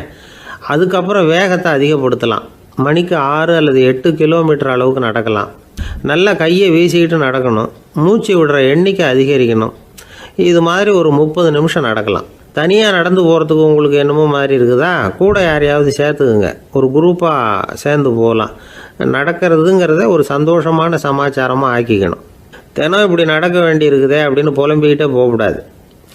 சில பேர் நடக்கிறப்போ கடந்த காலத்தை அசை போட்டுக்கிட்டே போவாங்க. சில பேர் வருங்காலத்தை அசை போட்டுக்கிட்டே போவாங்க. சில பேர் முக்கியமான திட்டம்லாம் இப்படி நடக்கிறப்போ தான் தீர்மானம் பண்ணுவாங்க. நடக்கிறதுனால மன இறுக்கம் குறையுது, பரபரப்பு குறையுது, மன ஆற்றல் பெருகுது, தன்னம்பிக்கை வளருது, முதுமை தள்ளி போகுது, செயல்திறன் அதிகரிக்குது. இதை தவிர உடம்புக்கும் பல விதமான சௌகரியங்கள் ஏற்படுது. அதனால் இது வரைக்கும் நடக்க ஆரம்பிக்காதவங்க இனிமேல் இந்த குறிப்புகளை கவனத்தில் வச்சுக்கிட்டு நடக்க ஆரம்பிச்சுடலாம். சார்லஸ் லேம்ப் அப்படின்னு ஆங்கில இலக்கிய மேதை ஒருத்தர், அவர் ஒரு தரம் உடம்பு சரியில்லைன்னு டாக்டர்கிட்ட போனாராம். டாக்டர் அவரை பார்த்துட்டு, நீங்கள் தினமும் காலையில் வெறும் வயத்தில் நடக்கணும் அப்படின்னாராம். வெறும் வயத்தில் நடக்கிறதுக்கு நான் தயார், ஆனால் வயிறு கிடைக்கணுமே சார், யார் வயத்து மேலே நடக்கிறது டாக்டர் அப்படின்னு கேட்டாராம் இவர். தானத்தில் சிறந்தது எது அப்படின்னு ஒரு கேள்வியை கேட்டு, தானத்தில் சிறந்தது நிதானம் அப்படின்னு அதுக்கு ஒரு பதிலும் சொல்கிறவங்க உண்டு. நிதானம் ரொம்ப அவசியம். அதுவும் இன்றைய உலகத்துக்கு ரொம்ப அவசியம். இன்றைக்கி உலகம் ரொம்ப பரபரப்பாக போய்கிட்டு இருக்குது. பொறுமையாக இருக்கணும்னு நினைக்கிறவங்களால கூட அப்படி இருக்க முடியறதில்ல. பொறுமையை சோதிக்கிறது மாதிரி பல சம்பவங்கள், அதையெல்லாம் சந்திச்சே தீர வேண்டியிருக்குது. எங்கே போனாலும் க்யூவில் நிற்க வேண்டியிருக்குது. எங்கே போனாலும் காத்துக்கிட்டு இருக்க வேண்டியிருக்கு. ஆஃபீஸ்லேயோ வீட்லேயோ கூட நீங்கள் நிதானமாக பொறுமையாக நடந்துக்க தெரியலன்னா உங்களுக்கு சிடுமூஞ்சி, முசுடு இப்படிலாம் பேர் வச்சுருவாங்க. அது உங்களுக்கு தேவையா? சரி, வாழ்க்கையில் பொறுமைசாலின்னு பேர் வாங்கிறதுக்கு என்ன வழி? முதல் பாயிண்ட், நீங்கள் நினைக்கிறது, எதிர்பார்க்கறது, செய்கிறது எல்லாமே 100% கரெக்டாக நடக்கணும்னு ஆசைப்படக்கூடாது. எதுவாக இருந்தாலும் அதில் ஓரளவுக்கு தவறு நடக்கலாம் அப்படிங்கிறத எதிர்பார்த்தே இருக்கணும். ஓரளவுக்கு அதை அனுமதிக்கணும். ஒரு நண்பரை 6 மணிக்கு ஒரு இடத்துக்கு வர சொல்லியிருக்கிறீங்க. 6 மணிக்கு அவர் வரலை, உடனே பொறுமை இழந்து நடந்துக்கக்கூடாது. ஒரு 10 நிமிஷம் டிலே ஆகலாம். ஒரு வர்ற வழியில் பஸ்ஸு கூட ஏதாவது டிராஃபிக்கில் மாட்டியிருக்கலாம். அதெல்லாம் எதிர்பார்த்தே கொஞ்சம் காத்திருக்கிறதுல ஒன்றும் தப்பு இல்லை. சில சமயம் டிலே ஆகிறது கூட நல்லதாக முடியும். ஒரு பஸ்ஸை தவற விட்டுட்டு, ஐயோ கொஞ்சம் ஒரு 2 நிமிஷம் முன்னாடி வந்திருந்தா பிடிச்சிருக்கலாமே அப்படின்னு தவிச்சிக்கிட்டு இருப்பாங்க சில பேர். அடுத்தபடியாக வர்ற பஸ்ஸு நேரடியாக நீங்கள் போக வேண்டிய இடத்துக்கே கொண்டு போய் விடுற பஸ்ஸாக கூட இருக்கலாம். அது உங்களுக்கு முன்னாடி தெரியாதுல்ல. சில நெருக்கடியான சூழ்நிலைகளை தமாஷா எடுத்துக்கிறதுக்கு பழகிக்கணும். சில இடங்களுக்கு போகிறப்ப காத்திருக்கிறதுக்கு நம்ம மனசை தயார்படுத்திக்கிட்டே போகணும். ஒரு ரயிலுக்கோ பஸ்ஸுக்கோ அல்லது விமானத்துக்கோ கப்பல் பிரயாணத்துக்கோ போகிறப்போ அங்கே போய் நீங்கள் மணிக்கணக்கில் கூட காத்துக்கிட்டு தான் இருக்கணும். புறப்படுற நேரம் கூட மாறலாம். நீங்கள் போய் சேர்ந்ததும் அது உடனே புறப்படணும்னு கட்டாயமாக என்ன? அது மாதிரி சமயத்தில் படிக்கிறதுக்குன்னு சில சுவாரஸ்யமான புத்தகங்களையும் கையில் எடுத்துக்கலாம். உங்களை சுற்றி எவ்வளவோ சுவாரஸ்யமான சம்பவங்கள் நடந்துக்கிட்டு இருக்குதுல்ல, அதையெல்லாம் வேடிக்கை பாருங்கள். எதுக்காக காத்துக்கிட்டு இருக்கிறோமோ அந்த காரியத்தில் உண்மையாகவே நமக்கு ஒரு அக்கறை இருந்தால் நமக்கு போர் அடிக்காது. சில கோயில்களில் பார்த்துருப்பீங்க, தரிசனத்துக்காக பக்தர்கள் நாள் கணக்கில் காத்துக்கிட்டு இருப்பாங்க. அவங்களெலாம் அழுத்துக்கிறது இல்லை. ஆண்டவனை தரிசிக்கணுங்கிற உண்மையான அக்கறை இருக்கிறதுனால அவங்களுக்கு போர் அடிக்கிறது இல்லை. ஆனால் சில சினிமா தியேட்டரில் கூட பார்க்கலாமே, சினிமா கியூ கூட அப்படி தான். சாயந்தரம் 6 மணி ஆட்டத்துக்கு காலம்பரம் 6 மணிக்கே போய் கூட காத்துக்கிட்டு இருப்பாங்க. அவங்களுக்கெல்லாம் போர் அடிக்காது, படம் பார்க்குற ஆர்வம். இன்னொரு முக்கியமான விஷயத்தை நாம் பழக்கப்படுத்திக்கணும். லிவ் ஃபார் தி மூமெண்ட் அப்படிங்கிறாங்க நிபுணர்கள். ரொம்ப பேர் எப்படின்னா அடுத்தபடியாக நடக்க போகிற விஷயத்திலேயே கவனமாக இருப்பாங்க. அந்த நினைப்புலேயே இந்த நிமிஷத்தை பொறுமை இல்லாமல் கழிப்பாங்க. ஒருத்தர் இருக்கார், அவர் எப்படின்னா ஆஃபீஸ் முடியறதுக்குள்ளேயே சார் 5 மணிக்கெல்லாம் ரெடியாக இருங்க, நாம் அந்த ஹோட்டலில் போய் டிஃபன் சாப்பிட்ணும் அப்படின்னு 4 மணிலேருந்து சொல்லிகிட்டு இருப்பார். 4:55 பரபரப்பாக ஓடி வருவார். 2 பேரும் புறப்படுவோம், ஹோட்டலுக்கு போவோம், சாப்பிட்டுக்கிட்டு இருப்போம். அப்படி சாப்பிட்டுட்டு இருக்கிறப்ப சார் சாப்பிட்டு முடித்ததும் நேராக ஒரு ஜவுளி கடைக்கு போகிறோம் அப்படிம்பார். பரபரக்க சாப்பிட்டு முடிப்பார், புறப்படுவார். ஜவுளி கடையில் அவசரமாக சீக்கிரம் பில் போடுங்க சார், சினிமாவுக்கு நேரம் ஆகிடும்பார். சினிமா தியேட்டரில் உட்காந்து அடுத்தபடியாக எங்கே டின்னர் சாப்பிட்றதுன்னு யோசனை பண்ணிகிட்டு இருப்பார். ராத்திரி படுக்கையில் விழுந்ததுக்கு அப்புறமும் நாளைக்கு காலையில் எழுந்திரிச்சதும் அதை பண்ணணும் இதை பண்ணணும்னு திட்டம் போட்டுக்கிட்டே இருப்பார். அதாவது எப்போவும் அடுத்த நிமிஷம், அடுத்த நாள், அடுத்த வாரம், அடுத்த வருஷம், இதுதான் அவங்க சிந்தனை. இந்த நிமிஷம் என்ஜாய்மெண்ட்டை அவங்க இழந்துடுறாங்களாம். அதனால தான் வாழ்நாள் பூரா பொறுமையின்மை, அவஸ்தை, அல்லல். அதனால் நாம் எல்லாரும் வாழ்க்கையில் நிதானமாக இருக்கிறதுக்கு கற்றுக்கணுமா. அதுக்காக இந்த நிதானத்துக்கு வேறு விதமான அர்த்தம் பண்ணிக்கக்கூடாது. ஒருத்தர் அப்படித்தான் ஒரு தடவை அவருடைய குதிரை காணாமல் போயிட்டு தான். அதுக்காக அவர் கவலைப்படலை, நிம்மதியாக இருந்தார், சந்தோஷமாக இருந்தார். என்ன சார் இது, உங்கள் குதிரை திருட்டு போயிட்டுதுங்கிறீங்க, நீங்கள் கவலைப்படாமல் இருக்கிறீங்களே அப்படின்னு கேட்டாங்களாம். அதுக்கு அவர் சொல்லியிருக்கார், நல்ல வேளை சார், கட்டியிருந்த குதிரை காணாமல் போயிருக்குது. நான் அது மேலே உட்காந்துருக்கிற சமயம் அது காணாமல் போயிருந்ததுன்னா, திருட்டு போயிருந்ததுன்னா நானும் சேர்ந்தில் காணாமல் போயிருப்பேன் அப்படின்னாராம். எவ்வளவு நிதானமான ஆள் பாருங்கள். ஒரு ஊரில் ஒரு மன்னர் இருந்தார். ஒரு நாள் அவருடைய அரசவைக்கு ஒரு ஓவியன் வந்தான். அவன் சீனா தேசத்திலிருந்து வந்தவன், தாவோ சிந்தனையாளன். அவன் அங்கே மன்னர் முன்னாடி நிற்கிறான். யாரும் செய்ய முடியாத ஒரு காரியத்தை என்னால் செய்ய முடியும்னா. இவன் இப்படி சொன்னதை கேட்டதும் ஏற்கனவே அங்கே இருந்த அரசவை ஓவியன் ஒருத்தனுக்கு கோபம் வந்துட்டுது. இதோ பாரு, இப்படிலாம் பேசக்கூடாது, நான் வேணும்னா உன்னுடைய சவாலை ஏற்றுக்கிறேன் அப்படின்னா. நாம் 2 பேரும் ஓவியம் தீட்டுவோம், அதை பார்த்துட்டு நம்ம 2 பேரில் யார் சிறந்த ஓவியன் அப்படிங்கிறத மன்னரே தீர்மானம் செய்யட்டும், என்ன சொல்கிற அப்படின்னு கேட்டான். அவனும் சரின்னு ஒத்துக்கிட்டான். போட்டி ஆரம்பமாச்சு. அரசர் அவங்களுக்கு 2 சுவர்களை ஒதுக்கி கொடுத்தார். 6 மாத காலம் அவகாசம் கொடுத்தார். 2 ஓவியர்களும் அவங்கவுங்க வேலையை ஆரம்பித்தாங்க. இரவு பகலாக வேலை செய்ய ஆரம்பிச்சுட்டாங்க. 6 மாதம் முடிஞ்சது. அரசர் பார்த்தார். முதல்ல தன்னுடைய அரசவை ஓவியர் தீட்டியிருந்த ஓவியத்தை பார்த்தார். ரொம்ப பிரமாதமாக இருந்தது, பாராட்டினார். இதோ பாரு, உன்னுடைய ஓவியம் அற்புதமாக இருக்குது, உயிரோட்டம் உள்ளதாக இருக்குது, கலையின் உச்சமே இதுதான், இதை விட சிறந்த ஒரு ஓவியத்தை வேற யாராலையும் படைக்க முடியாது அப்படின்னார்.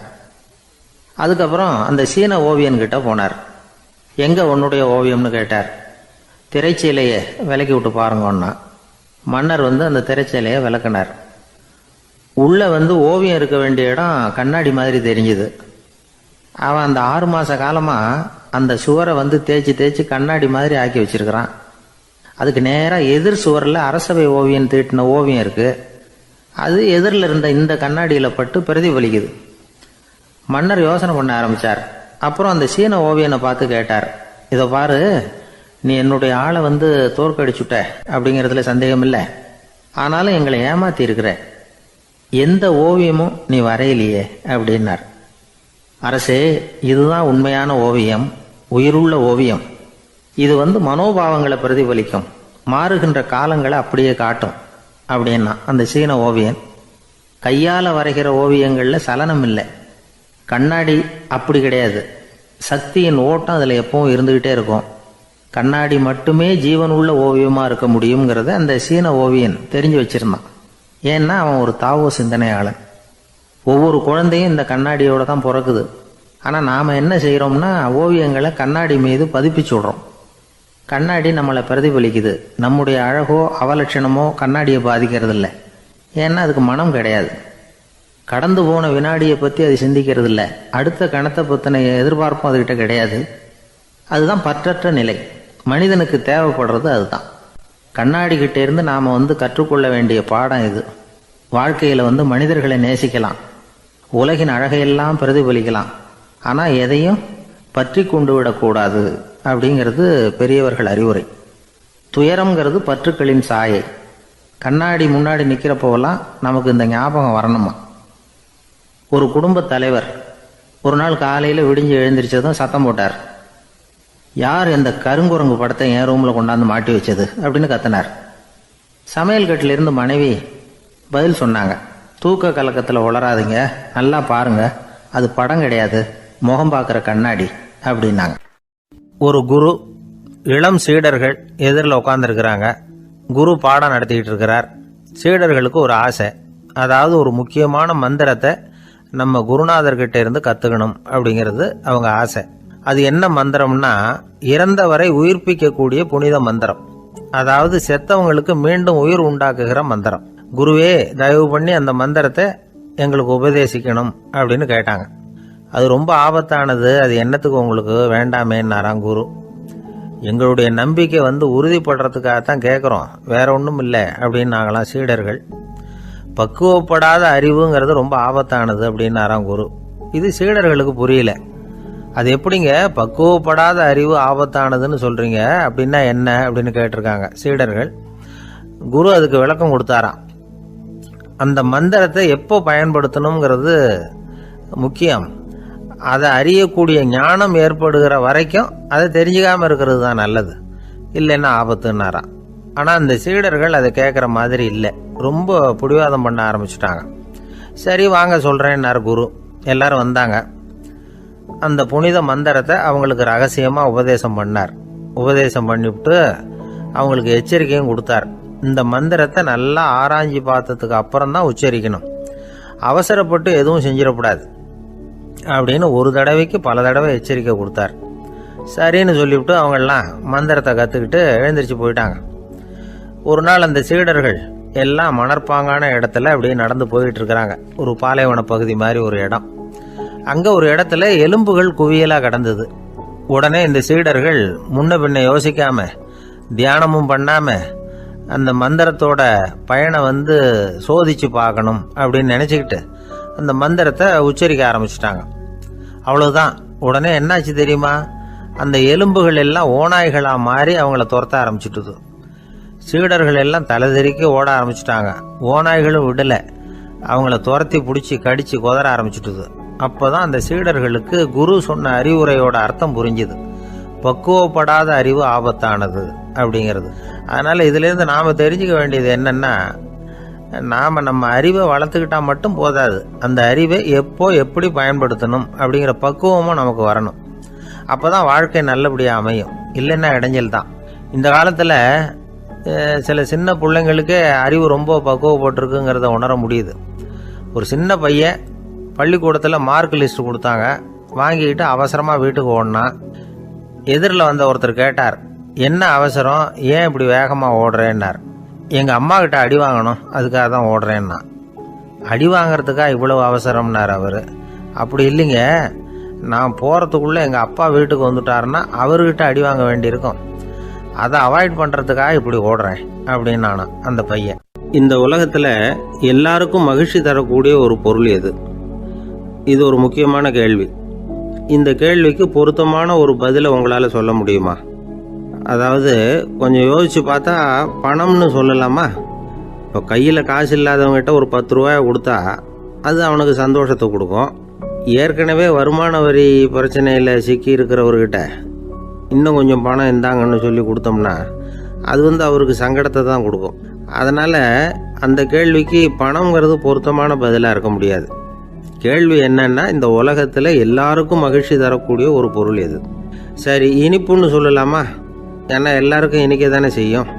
அதுலேயும் ஒரு சிக்கல் இருக்குது. சர்க்கரை வியாதிக்காரங்களுக்கு அது என்ன சந்தோஷத்தையா கொடுக்கும்? ஆக எல்லாருக்கும் வேறுபாடு எதுவும் இல்லாமல் மகிழ்ச்சியை கொடுக்கக்கூடியது வேற ஏதோ ஒன்று இருக்குது. அது என்னன்னு கண்டுபிடிக்கணும். அதுதான் இன்றைக்கி தகவல். இப்போ அதை கண்டுபிடிக்கணும்னா இந்த கதையை கேட்கணும். அது என்ன கதைன்னா, ஒரு ஊரில் ஒரு ராஜா இருந்தார். அவருக்கும் இதே சந்தேகம் வந்துட்டுது. அதாவது எல்லாருக்கும் இன்பம் தரக்கூடிய பொருள் எது அப்படின்னு. இதுக்கு பதில் தெரிஞ்சுக்கிறதுக்கு ஆசைப்பட்டார். சரி, அதுக்கு என்ன செய்யலாம்னு யோசனை பண்ணார். நாட்டு மக்களுக்கு பகிரங்கமாக ஒரு அறிவிப்பு கொடுத்தார்.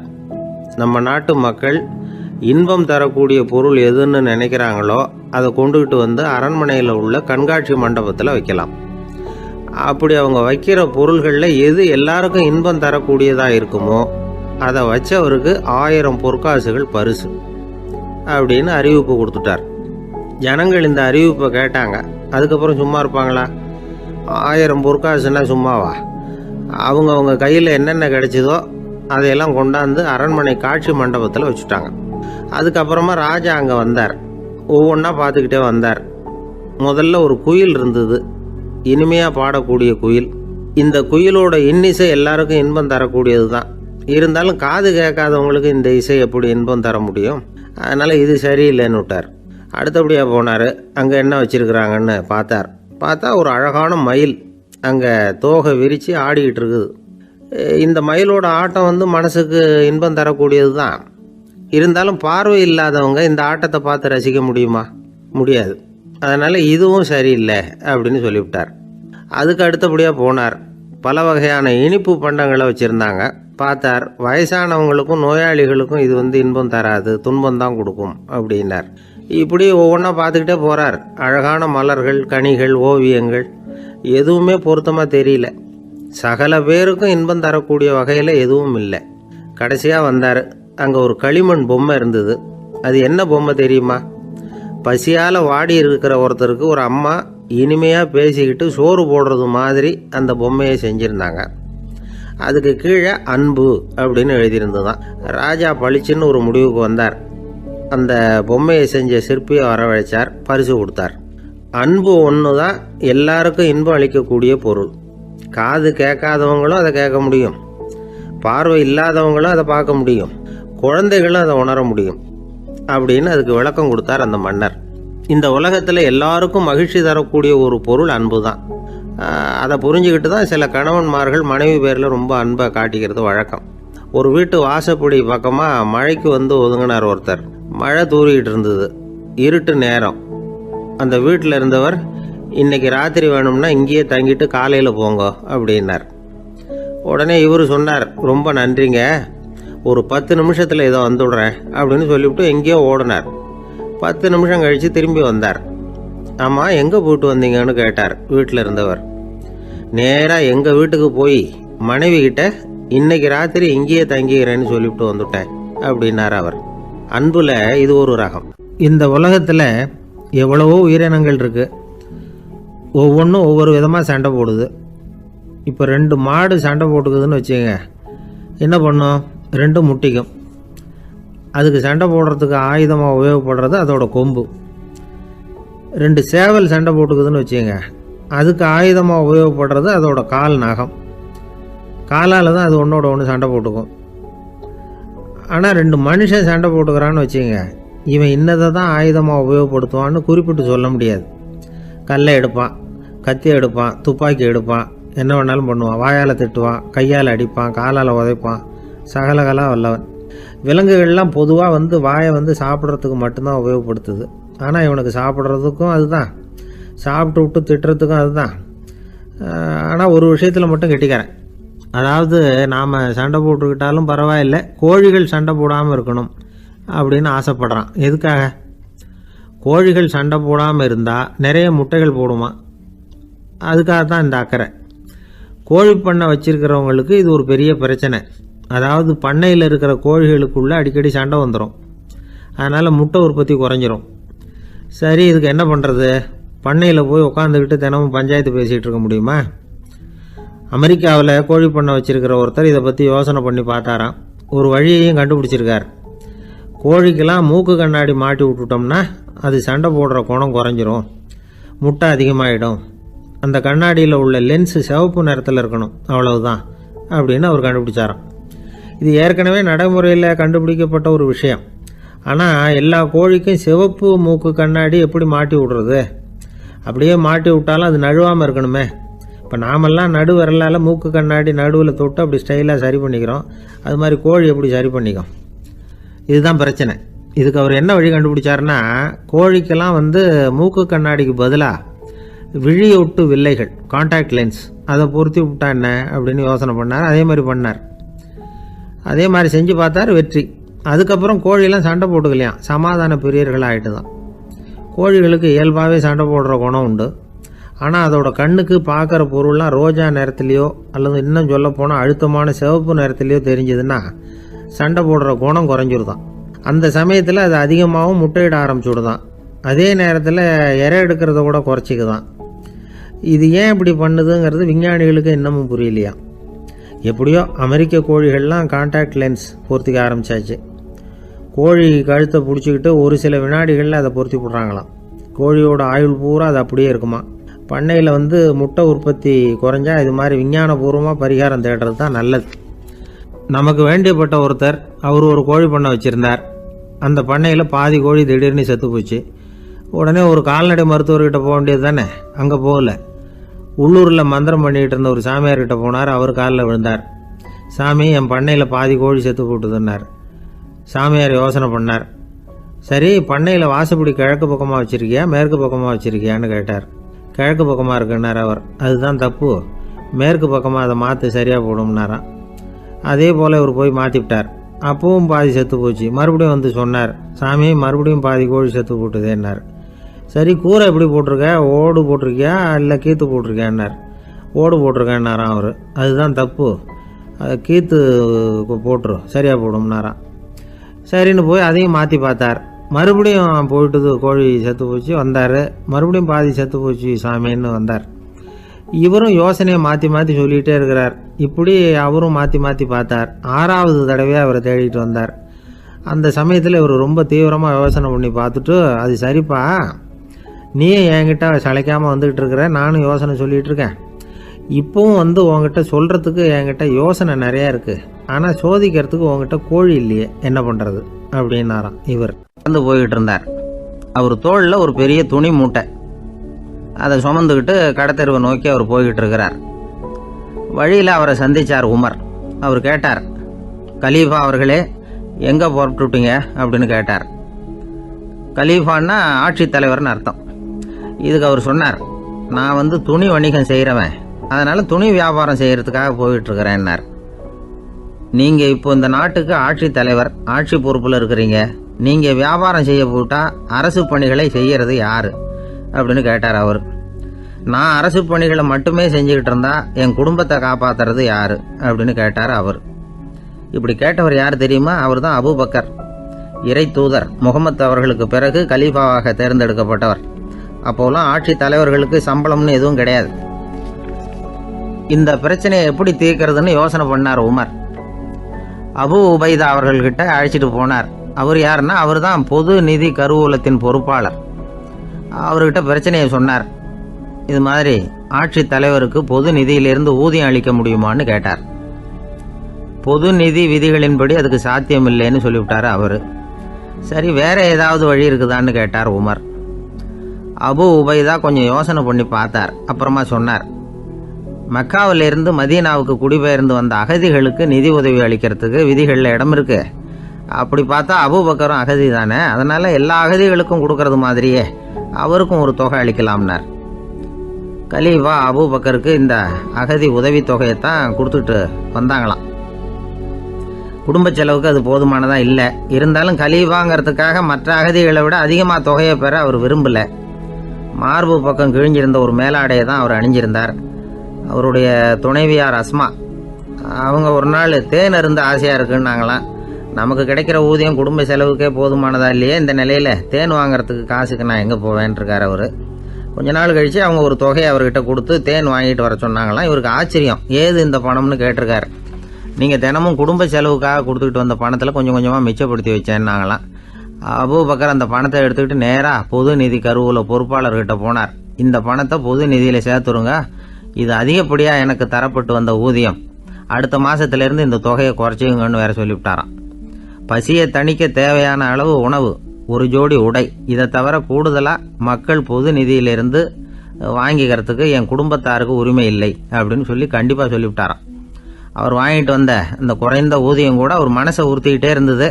கடைசி நேரம் அவர் தம்முடைய மகள் ஆயிஷா அவர்களை அழைச்சார். மகளே, இதுவரைக்கும் பொது நிதியிலிருந்து நான் வாங்கிட்டு வந்த தொகை என்னுடைய இதயத்தில் பாரமாக அழுத்திக்கிட்டு இருக்கு.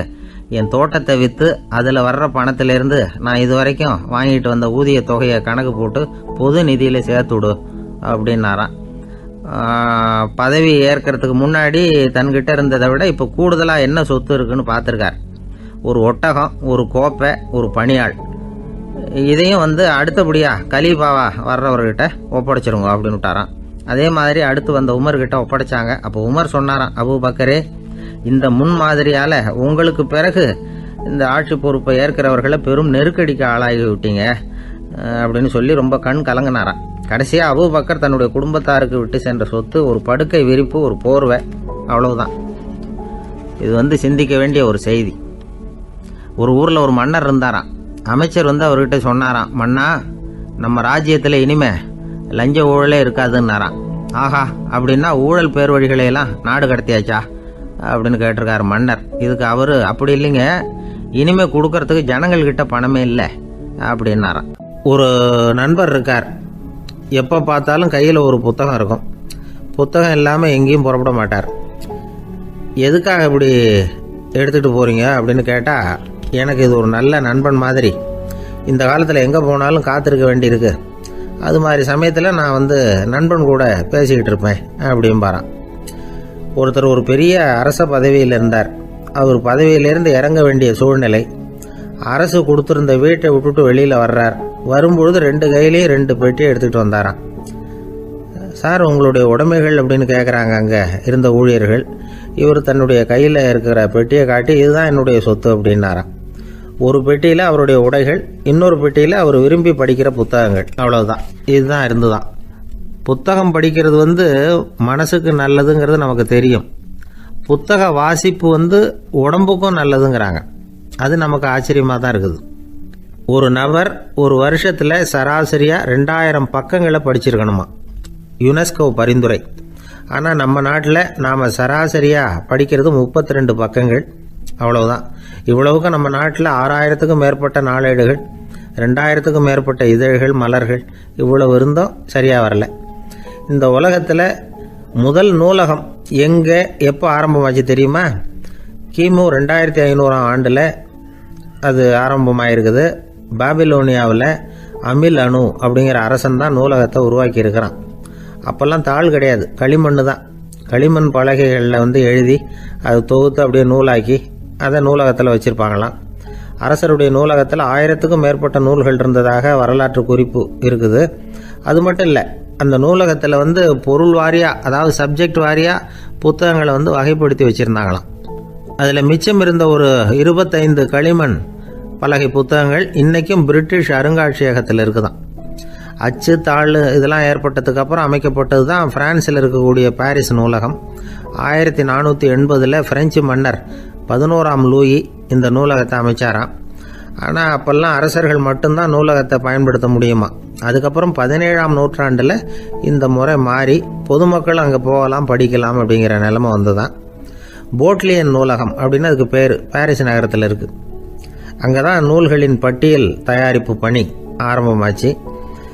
கல்வி வளர்ச்சியையும் நூலகத்தையும் இணைச்சவர் நெப்போலியன் போனபார்ட். முன்பணம் செலுத்தி புத்தகத்தை படிக்கிற முறையையும் அவர் தான் கொண்டுகிட்டு வந்தாராம். மக்கள்கிட்ட வசூலிக்கிற வரியின் ஒரு பகுதியை நூலகத்துக்கு பயன்படுத்தினவரும் அவர் தானா. நெப்போலியன் நூலகத்தில் உலகத்தில் உள்ள எல்லா மொழி நூல்களும் இருக்குதான். அங்கே ஒரு தமிழ் நூலும் இருந்திருக்குது. அது என்னென்னா கம்பராமாயணம். சோவியத் யூனியனுக்கு படையெடுத்து போனப்போ அங்கேருந்து லட்சக்கணக்கான புத்தகங்களை இந்த பனிச்சறுக்கு வாகனங்கள் இருக்குல்ல, அதில் கொண்டுகிட்டு வந்ததாக வரலாறு. அடுத்தபடியாக குறிப்பிட்டு சொல்லத்தக்க நூலகம் எதுன்னா பிரிட்டிஷ் நூலகம். மிக பழைய கையெழுத்து பிரதியெல்லாம் கூட அங்கே இருக்குது. 1753 ஆரம்பமாச்சு. அதில் உள்ள நூல்களை வரிசையாக அடுக்கினா 180 கிலோமீட்டர் நீளத்துக்கு வருமா. மிகப்பெரிய நூலகம் அமெரிக்க தலைநகர் வாஷிங்டனில் இருக்குதான். இந்தியாவை பொறுத்த வரைக்கும் பெரிய பழைய நூலகம் எதுன்னா கல்கத்தா நூலகம். எல்லா இந்திய மொழி நூல்களும் இங்கே உண்டு. மகாகவி பாரதியார் நடத்தின இந்தியாங்கிற இதழின் எல்லா பிரதிகளும் அங்கே பாதுகாப்பாக இருக்குது. படிக்கும் பழக்கம் இங்கே வளர வேண்டியிருக்குது. ஒருத்தர்கிட்ட ஒரு புஸ்தகத்தை கொடுத்து விமர்சனம் எழுத சொல்லியிருந்தாங்க. கொஞ்ச நாள் கழித்து அவரை போய் பார்த்து, என்னங்க புஸ்தகத்தை படித்து பார்த்தீங்களா அப்படின்னு கேட்டாங்களாம். இதுக்கு அவர் சொல்லியிருக்கிறார், இன்னும் நான் படித்து பார்க்கலிங்க, இப்போ தானே விமர்சனமே எழுதி முடிச்சிருக்கிறேன், இனிமே தான் படிக்கணும் அப்படின்னாராம். ஒருத்தர் ரொம்பவும் மகிழ்ச்சியாக வந்துக்கிட்டு இருந்தார். என்ன விஷயம்னு விசாரித்தேன். நான் தோற்று போயிட்டேன், அதுதான் மனசுக்கு மகிழ்ச்சியாக இருக்குது அப்படின்னார். எனக்கு இது ரொம்ப ஆச்சரியமாக போச்சு. இந்த உலகத்தில் தோற்று போகிறவங்க யாரும் மகிழ்ச்சியாக இருக்கிறது இல்லை. அப்படி இருக்கிறப்ப இவர் இப்படி சொல்கிறாரே, எங்கே தோற்று போனீங்கன்னு கேட்டேன். அதுக்கப்புறம் தான் அவர் விவரமாக சொன்னார். என்னோட 5 வயசு குழந்தையோட நான் விளையாடிக்கிட்டு இருந்தேன். அந்த விளையாட்டில் என் குழந்தை ஜெயிச்சுட்டுது, நான் தோற்று போயிட்டேன் அப்படின்னார் ரொம்ப உற்சாகமாக. நான் யோசித்து பார்த்தேன். அதாவது நாம் சின்ன குழந்தையாக இருக்கிறப்போ எந்த விளையாட்டில் கலந்துக்கிட்டாலும் அதில் நாம் தான் ஜெயிக்கணும்னு ஒரு வெறி நமக்குள்ளே இருக்கும். நம்மளை எதிர்த்து விளையாடுறவர் நல்லவரா கெட்டவரா, பெரியவரா சின்னவரா அப்படிங்கிறதெல்லாம் முக்கியம் கிடையாது. அவர் தோற்று போகணும், நாம் ஜெயிக்கணும், அதுதான் முக்கியம். எதிரியை சந்தோஷப்படுத்த விளையாடுகிற கலை அப்போ நமக்கு தெரியறதில்ல. வாழ்க்கையில் ஒரு பக்குவம் வந்ததுக்கு அப்புறம் வெற்றி பெறணுங்கிற மன அழுத்தம் போயிடுது. போட்டியில் ஜெயிக்கணுங்கிறத விட குழந்தைய சந்தோஷப்படுத்தணுங்கிறது முக்கியமாக போச்சு. ஜெயிக்கணுங்கிற வெறி ஓடி போட்டுது. ஒரு குழந்தையா இருந்தப்போ நம்ம வளர்ச்சிக்கு உதவிய வெறி பெரியவனானதுக்கு பிறகு நமக்கு எதிரியாக மாறுது. அதை சரியான சமயத்தில் நாம் புரிஞ்சுக்கிட்டோம்னா போதும், நாம் பொழைச்சிக்கலாம். ஒவ்வொரு மனுஷனுமே வாழ்க்கையோட அடுத்த கட்ட வளர்ச்சியில் அடி எடுத்து வைக்கிற நேரத்தில் தன்கிட்ட இருந்து ஏதோ ஒரு குணத்தை அல்லது தன் குணம் இருந்த ஏதோ ஒரு உறவை நாம் இழக்கத்தான் வேண்டியிருக்குது. ஒரு கட்டம் வரைக்கும் உதவியாக இருந்த குணம் அடுத்த கட்டத்துக்கு தடையாக கூட மாறிடலாம். இந்த பரிமாண மாற்றத்துக்கு உள்ளாகிற ஒவ்வொருத்தரும் பிரத்யட்சமாக இதை உணர்றாங்க. ஆனால் பல பேர் எப்படின்னா பழசை திறந்துவிட்டு புதிய கொள்கைகளை உருவாக்கிக்கிறதுக்கு இஷ்டம் இல்லாமல் இருந்துடுறாங்க, அல்லது அப்படி செய்ய முடியாமல் தவிக்கிறாங்க. இதையெல்லாம் மீறி அந்த பழசை திறந்துட்டா அதை இழந்ததால் உண்டாகிற மன அழுத்தம் சில காலத்துக்கு வருத்திக்கிட்டு தான் இருக்கும், வேறு வழி இல்லை. ஆரோக்கியமான ஒரு முன்னேற்றத்துக்காக அந்த மன அழுத்தத்தை தாங்கிக்கத்தான் வேணும் அப்படிங்கிறாரு அந்த உலக புகழ்பெற்ற மேதை ஒருத்தர், இந்த ஸ்காட் பெக் அப்படிங்கிறவர். பிறந்த நாள் முதல் இதுதான் சரி அப்படின்னு கற்பிக்கப்பட்டு வந்த ஒவ்வொரு தத்துவத்தையும் தங்களுடைய வளர்ச்சிக்கு தகுந்த மாதிரி மாற்றி அர்த்தப்படுத்தி கொள்ள முடியாமல் வாழ்க்கை சூழல்ல அப்படியே அரைப்பட்டு தூளாகிறவர்கள் தான் ரொம்ப தவிக்கிறாங்களாம். இதுதான் அவருடைய கருத்து. பெரும்பாலும் மனிதர்களுடைய நடுத்தர வயசில், அதாவது 30 தாண்டுகிற சமயத்தில் தான் இந்த தவிப்பு உண்டாகுதான். இதை தான் மேற்கத்திய நாடுகளில் அடிக்கடி மிட் லைஃப் கிரைசிஸ் அப்படின்னு சொல்கிறாங்க. அப்பப்போ பழசையெல்லாம் தொலைச்சி விட்டு புதுசாக பிறக்கிறதுக்கு கற்றுக்கணும். ஒவ்வொரு நிமிஷத்தையும் அந்த நிமிஷத்துக்கு ஏற்ற சித்தாந்தம் கொண்டவர்களாக சந்திப்போம் அப்படிங்கிறார் அந்த உளவியல் நிபுணர். இப்படி பழகிக்கிட்டால் வாழ்க்கை இன்பமயம், இல்லைன்னா தவிப்பு மயம்தான். பழசை தொலைக்க முடியாதவர்களில் எத்தனையோ பேர் உண்டு, எத்தனையோ ரகம் உண்டு. அதில் வேடிக்கையான நண்பர்களும் உண்டு. ஒருத்தர் நண்பர் வீட்டுக்கு போனார். அவர் ஏதோ இனிப்பு பலகாரம் கொடுத்து சாப்பிட சொல்லியிருக்கிறாங்க அவங்க வீட்டில்.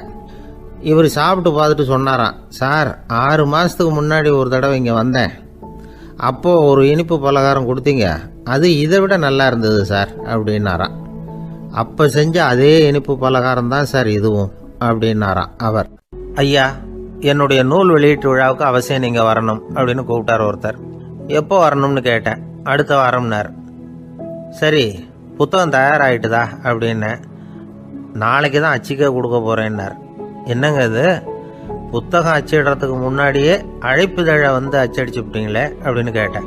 அதனால் என்னங்க, அந்த காலம் மாதிரி அப்போல்லாம் அச்சுக்கலை எவ்வளவோ முன்னேறியாச்சுங்க. Linotype, monotype, phototype, laser, இப்படி என்னென்னமோ வந்தாச்சு. இன்றைக்கி கொடுத்தா நாளைக்கே புத்தகம் தயார் அப்படின்னார். இப்படி இந்த அளவுக்கு முன்னேறி இருக்கிற இந்த அச்சுக்கலை ஆரம்பத்தில் எப்படி இருந்தது தெரியுமா? அந்த காலத்தில் காகிதம்னா என்னென்னே தெரியாது. அப்படி ஒன்று கண்டுபிடிக்கப்படவே இல்லை. அப்போல்லாம் எதையாவது ஒன்று எழுதணும்னா அதுக்கு ஆட்டு தோலை தான் பயன்படுத்தி இருக்கிறாங்க. கண்ணுக்குட்டி தோல் கூட அதுக்கு உபயோகப்பட்டு தான். ஐரோப்பாவில் இருந்த பாதிரியார்கள் தோலில் எழுதப்பட்ட புத்தகத்தை தயாரிக்கிறதுல ரொம்ப கெட்டிக்காரங்களாம். எகிப்து, அப்புறம் மத்திய தரைக்கடல் ஓரத்தில் உள்ள நாடுகள், இங்கெல்லாம் தோல் தான் எழுது பொருளாக பயன்பட்டு வந்திருக்குது. ஆனால் நம்ம நாட்டில் ஓலைச்சுவடிகளை எழுத்துக்கு பயன்படுத்தி இருக்கிறாங்க. எழுதுறதுக்கு தோலை பயன்படுத்தினவங்க பிறகு பேப்பரைஸ் அப்படிங்கிற கோரை புல்லை அதுக்கு பயன்படுத்தினாங்களாம். இதெல்லாம் அப்படி கொஞ்சம் கொஞ்சமாக கண்டுபிடிச்சிட்டு வந்திருக்கிறாங்க. அந்த புல்லை வந்து கச்சிதமாக நறுக்க வேண்டியது, நல்லா பதப்படுத்த வேண்டியது, அதுக்கப்புறம் அதில் எழுத வேண்டியது, அவ்வளவுதான். பேப்பருங்கிற சொல்லே இந்த பேப்பைரஸ் அப்படிங்கிறதுலேருந்து வந்தது தான். அதுக்கப்புறம் தான் காகிதம் வந்தது. இதை முதல்ல சீன நாட்டில் தான் கண்டுபிடிச்சாங்க. அது வந்த பிறகு அச்சு எந்திரம் கண்டுபிடிக்க வேண்டிய அவசியம் ஏற்பட்டது. அதை கண்டுபிடிச்சவர் ஜெர்மானிய அறிவியல் அறிஞர் ஜான் கூட்டன்பர்க். அச்சு கலைக்கு அடித்தளம் அமைச்சவர் அவர் தான். ஜெர்மனியில் மெயின்ஸ் அப்படிங்கிற ஊரில் 1399 பிறந்தார். அவரோட மாமன் ஒருத்தர் உலோக வேலையில் வல்லவர். அவர்கிட்ட அந்த வேலையை கற்றுக்கிட்டார். அதோட வைர கற்களை வந்து பட்டை தீட்டுறதுலையும் ரொம்ப தேர்ச்சி பெற்றிருந்தார். இளம் வயசுலேயே சும்மா இருக்க மாட்டாராம். எதை செஞ்சாலும் அதை திறமையாக செய்வாராம். அவர் தான் முதல்ல மர அச்சு எழுத்துக்களை உருவாக்கினார். அது மேலே மை தடவி பிரதிகள் எடுத்தார். அதுக்கப்புறம் உலோக எழுத்துக்கள், முதல்ல காரியம், அப்புறம் இரும்பு, அப்புறம் கலப்பு உலோகம், பிறகு அச்சடிக்கிறதுக்கு எந்திரம் ஒன்றையும் உருவாக்கினார். முதல்ல பைபிள் அச்சடித்தார். 1468 அவர் இறந்து போனார். 16ஆம் நூற்றாண்டில் மேலை நாடுகளிலிருந்து மர எழுத்துக்களை கொண்டுகிட்டு வந்து தமிழ்நாட்டில் கிறிஸ்தவ நூல்களை அச்சிட்டாங்க. அப்போல்லாம் வந்து அச்சகங்கள் வந்து போதிய அளவுக்கு இங்கே இல்லை. அதுக்கு என்ன காரணம்னா, இந்தியர்கள் வந்து அச்சகங்களை நடத்தக்கூடாது அப்படின்னு சட்டம். 1835 வரைக்கும் அந்த சட்டம் வந்து நடைமுறையில் இருந்தது. இந்த நிலைமையில் அங்கேயும் இங்கேயுமா 1-2 அச்சகங்கள் ஆரம்பமாச்சு. 1713 தரங்கம்பாடியில் லூத்தரன் மிஷன் அச்சகம், அதே ஆண்டில் சென்னையில் எஸ்பிசிகே அச்சகம். இது ரெண்டும் தான் இந்தியாவில் முதல்ல தொடங்கப்பட்ட அச்சகங்கள். ஆட்டுத்தோல்லையும் ஓலைச்சுவடியிலையும் எழுதப்பட்ட எழுத்துக்கள் இன்னைக்கு எங்கேயோ போயிட்டுது. ஆனால் நம்ம ஊரில் எழுத்தாளர்கள் நிலைமை தான் ஒன்றும் சொல்லிக்கிறது மாதிரி இல்லை. நம்ம ஆள் ஒருத்தர் சொன்னார், சார், நான் சொந்தத்தில் ஒரு அச்சாபீஸ் வச்சுருந்தேன், இப்போவும் வச்சுருக்கிறேன். அதனால் என்னுடைய படைப்புகளை புத்தகமாக வெளியிடுறதுல எனக்கு ஒன்றும் கஷ்டம் இல்லை. வருஷத்துக்கு ஒரு புத்தகம் எழுதி வெளியிட்டுருவேன். 15 வருஷமாக இலக்கிய உலகத்துக்கு இப்படி சேவை செஞ்சுக்கிட்டு வர்றேன். ஆனால் இந்த வருஷம்தான் வாசகர்கள் வந்து எனக்கு பாராட்டு விழா நடத்தி இருக்கிறாங்க அப்படின்னார். இந்த வருஷம் அப்படி என்ன விசேஷம் அப்படின்னு கேட்டோம். இந்த வருஷம்தான் நான் எந்த புத்தகம் எழுதி வெளியிடாமல் இருந்தேன், அதுக்காகத்தான் எனக்கு இந்த பாராட்டு விழா அப்படின்னார். ஊருக்கு வெளியில் அமைதியான ஒரு இடம், அங்கே ஒரு ஆசிரமம், அங்கே ஒரு சாமியார். அவர் தினமும் நல்ல போதனைகள்லாம் செய்வார். பல பேர் போய் அங்கேயே சில நாள் தங்கி இருந்து அவர் சொல்கிற அறிவுரைகளை எல்லாம் கேட்டுக்கிட்டு வர்றது வழக்கம். ஒரு தடவை அவரை பார்த்துட்டு போகிறதுக்காக 3 வெளியூர் தம்பதிகள் வந்தாங்களாம். அந்த மடத்திலேயே சாப்பிட்டுக்கிட்டு தங்கி இருந்து அவங்களுடைய போதனைகளை கேட்டுக்கிட்டு போகணுங்கிறது அவங்க நோக்கம். காலையில் குளிச்சுட்டு பூஜையில் உட்காந்தார் அந்த சுவாமி. இவங்களும் குளிச்சுட்டு அந்த பூஜையை பார்க்கறதுக்காக அவர் முன்னாடி வந்து உட்காந்தாங்க. பூஜை ஆரம்பமாச்சு. சம்பிரதாயப்படி அது ரொம்ப நேரம் நடந்துக்கிட்டே இருக்குது. இவங்களுக்கு நல்ல பசி இருந்தாலும் இந்த நேரத்தில் அதை எப்படி வெளியில் காட்டிக்கிறது? பேசாமல் இருந்தாங்க. அந்த சுவாமி பூஜையை முடித்தார். அதுக்கப்புறம் பேச ஆரம்பித்தார். பேச்சு அருமையாக தான் இருந்தது, அமிர்தமாக தான் இருந்தது. இருந்தாலும் இவங்களுக்கு இருக்கிற வயிற்று பசி அது சரியாக கவனிக்க விடலை. அந்த சுவாமியே இதை கவனிச்சதா தெரியல.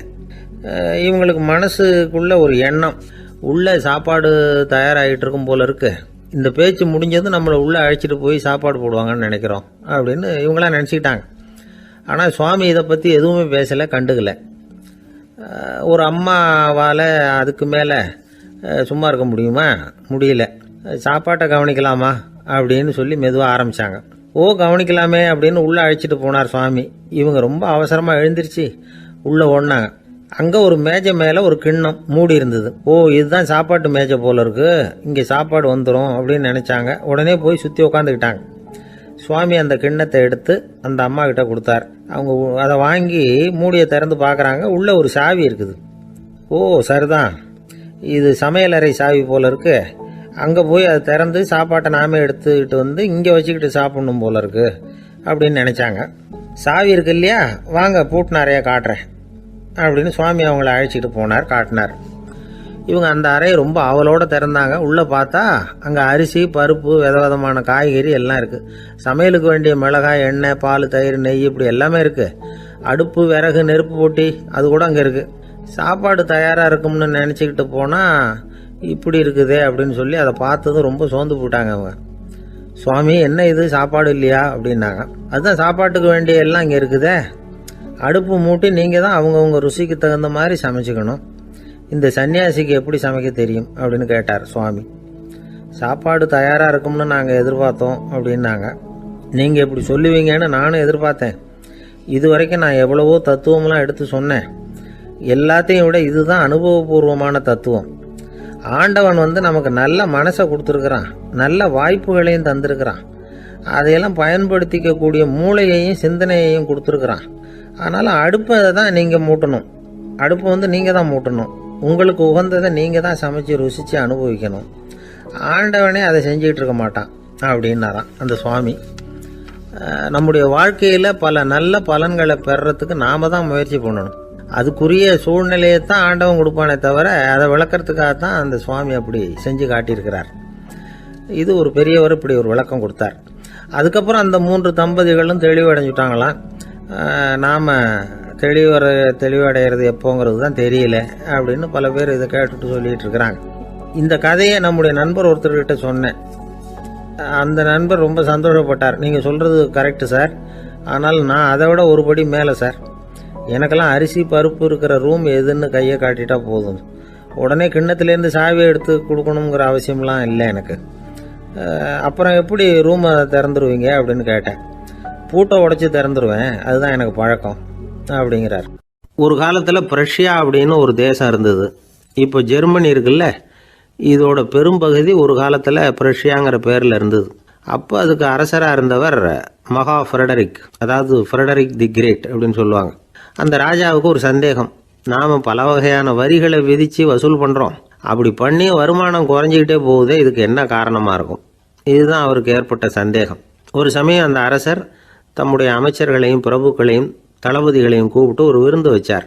விருந்து முடிஞ்சதும் அவங்கள பார்த்து இந்த சந்தேகத்தை கேட்டார். வரிகள் அதிகமாக விதித்து வருமானம் குறையறதுக்கு என்ன காரணம் அப்படின்னு கேட்டார். பல பேருக்கு இதுக்கு சரியாக பதில் சொல்ல தெரியல. அனுபவசாலியான ஒரு தளபதி எழுந்திருச்சார். அரசே, அது எப்படிங்கிறத இப்போ உங்களுக்கு காட்டுறேன்னார். உடனே ஒரு பெரிய பனிக்கட்டி ஒன்றை தன்னுடைய கையில் எடுத்தார். அதை அப்படியும் எப்படியும் திருப்பி பார்த்தார். அப்புறம் அடுத்தவர்கிட்ட கொடுத்தார். அவரும் அதை அப்படியும் இப்படியும் திருப்பி பார்த்துட்டு அடுத்தபடியாக இருந்தவர்கிட்ட கொடுத்தார். இப்படியே இதை ஒவ்வொருத்தராக பார்த்துட்டு ஒவ்வொரு கையாக மாறி கடைசியில் மன்னர் கைக்கு போய் சேர்ந்தது. மன்னர் கைக்கு அந்த பனிக்கட்டி போய் சேர்ந்தப்போ அது கொஞ்சம் கொஞ்சமாக உருகி ஒரு பட்டாணி கடலை சைஸுக்கு ஆயிட்டுது. மன்னர் யோசனை பண்ணார். வரி அதிகமாக போட்டாலும் வந்து சேர்றது குறைவாக இருக்கிறதுக்கு என்ன காரணம் அப்படிங்கிறது அவருக்கு புரிஞ்சு போச்சு. காலம்தான் மாறிட்டு இருக்கே தவிர இந்த கையூட்டு வாங்குற பழக்கம் மாறினதாக தெரியல. இன்னொரு ராஜா இருந்தார். அவர் தன்னுடைய ராஜாங்கத்தில் லஞ்ச ஊழலே சுத்தமாக இருக்கக்கூடாது அப்படின்னு நினச்சார். அவர்கிட்ட பல்வேறு துறைகளுக்கும் பொறுப்பாக இருந்த பல பேரும் ரொம்ப சுத்தமாகவும் நேர்மையாகவும் இருந்தாங்க. ஒரே ஒருத்தர் மட்டும் எல்லார்கிட்டையும் லஞ்சம் வாங்கிட்டே இருந்தார். அவரை வேறு வேறு துறைகளுக்கு மாற்றி பார்த்தாரு. அந்த ராஜா என்னென்னமோ பண்ணி பார்க்குறாரு. எந்த வேலையை கொடுத்தாலும் அதுலேயும் லஞ்சம் வாங்கிறதுக்கு ஒரு வழியை உண்டு பண்ணிக்குவார் அந்த ஆள்.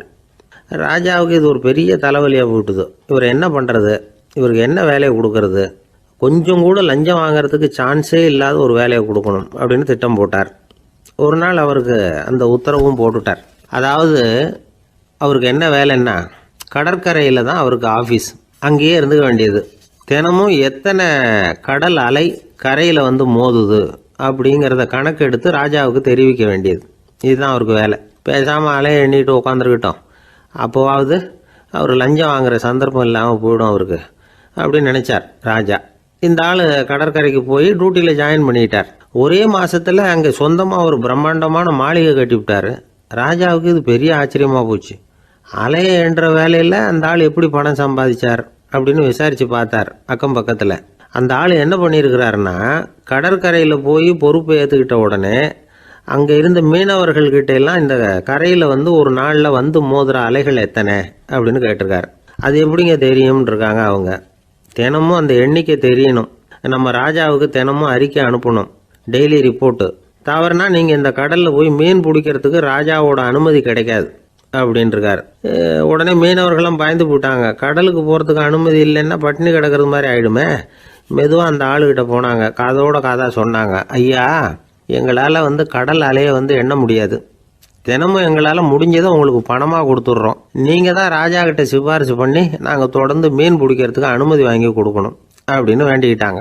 பணம் தினமும் வந்து சேர ஆரம்பிச்சுட்டுது. பதவியில் மற்ற பதவியோட இந்த பதவி எவ்வளவோ மேல் அப்படின்னு நினச்சிட்டான் அந்த ஆள். அது மட்டும் இல்லை, தயவு பண்ணி என்னை இந்த இடத்த விட்டு மாற்றி விடாதீங்க சார் அப்படின்னு வேற கேட்க ஆரம்பிச்சிட்டானா. கிபி 1078 வருஷம் மார்ச் மாதம் 19ஆம் தேதி திங்கட்கிழமை அதிகாலை நேரம் ஒரு குழந்தை பிறந்தது. எங்க தெரியுமா? காஸ்பியன் கடலுக்கு தெற்கே பாரசீக மொழி வழங்கிய தபரிஸ்தான் மாநிலத்துல ஜீலான்கிற புனித நகர், அதோட புறநகர் பகுதியில உள்ள நீப்புங்கிற ஊர்ல தான் அந்த குழந்தை பிறந்தது. அந்த இடம் இப்போ ரஷ்யாவில் இருக்கு. அந்த குழந்தை யாருன்னு நினைக்கிறீங்க? அதுதான் முஹித்தீன் பெருமான், ஆன்மீக சாதனைகள் புரிந்த மகான் முஹித்தீன் ஆண்டகை. தன்னுடைய 18வது வயசுல உயர்கல்விக்காக ஜீலான் நகரத்தை விட்டு பகுதாத் நகரத்துக்கு புறப்பட்டு போறார். இளம் பிராயம் தானே, அதனால துணைக்கு ஒரு வர்த்தக கூட்டத்தோட சேர்ந்து போயிட்டு இருக்கிறார். ரொம்ப தூரம் போகணும். ஒவ்வொரு இடமா தங்கி தங்கி போயிட்டு இருக்கிறாங்க. ஒரு இடத்துல ஒரு கொள்ளை கூட்டம் பயங்கரமான ஆயுதங்களோட அவங்கள வழிமறிச்சுட்டுது. அந்த வர்த்தக கூட்டம் வச்சிருந்த பொருள்களை எல்லாம் அவங்க பறிச்சு விடுறாங்க. இவங்களும் பயந்துகிட்டு இருந்தது எல்லாத்தையும் அவங்க கிட்ட கொடுத்துடுறாங்க. முஹித்தீன் ஆண்டகை மட்டும் இதையெல்லாம் பார்த்துக்கிட்டு தனியா ஒதுங்கி நிக்கிறார். ஒரு 18 வயசு பையன் மட்டும் இப்படி தனியா அநாத சிறுவன் மாதிரி நின்றுட்டு இருக்கிறத அந்த கொள்ளை கூட்டத்தில் இருந்த ஒருத்தன் பாக்குறான். கிட்ட நெருங்கி வர்றான். அலட்சியமாவும் கிண்டலாவும் உங்ககிட்ட ஏதாவது இருக்குதா அப்படின்னு கேக்குறான். இவங்கிட்ட என்ன இருக்க போகுது அப்படிங்கிற நம்பிக்கையில அவன் அப்படி கேக்குறான். உடனே இவரு ஓ இருக்குதே, என்கிட்ட 40 தீனார் இருக்கு அப்படிங்கிறார். இப்படி சொல்லியும் அந்த கொள்ளைக்காரனுக்கு நம்பிக்கை வரல. என்னடா விளையாடாத, பொய் சொல்லாத, உண்மையை சொல்லு அப்படிங்கிறான் அவன். உண்மையைத்தான் சொல்றேன், என்கிட்ட 40 தீனார் இருக்கு அப்படிங்கிறார் இவர். எங்க வச்சிருக்கிற அப்படின்னு கேக்குறான். சட்டையின் விழாப்புறத்துல உள்ள பகுதியில அதை வச்சு தச்சிருக்கிறாங்க அப்படின்னு உண்மையை சொல்றார். உடனே கொள்ளை கூட்ட தலைவன் அதை கத்தியால கீறிப்பார் அப்படின்னு உத்தரவு போடுறான். அந்த சட்டையை கிழிக்கிறாங்க. உள்ள இருந்து 40 பொற்காசுகளும் பொல பொலன்னு கீழே கொட்டுச்சு.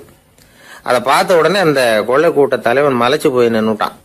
காசை பார்த்துட்டு அவன் மலைச்சு போகல, பொய் பேசாத அந்த பையனோட நேர்மையை பார்த்துட்டு அவன் அப்படி நின்னான். மெதுவா அந்த பையன் கிட்ட வந்தான். ஏன்பா நீ என்ன பணக்கார குடும்பமா அப்படின்னு கேட்டான். அப்படிலாம் இல்ல, எனக்கு அப்பா இல்ல, அம்மா மட்டும்தான் உண்டு.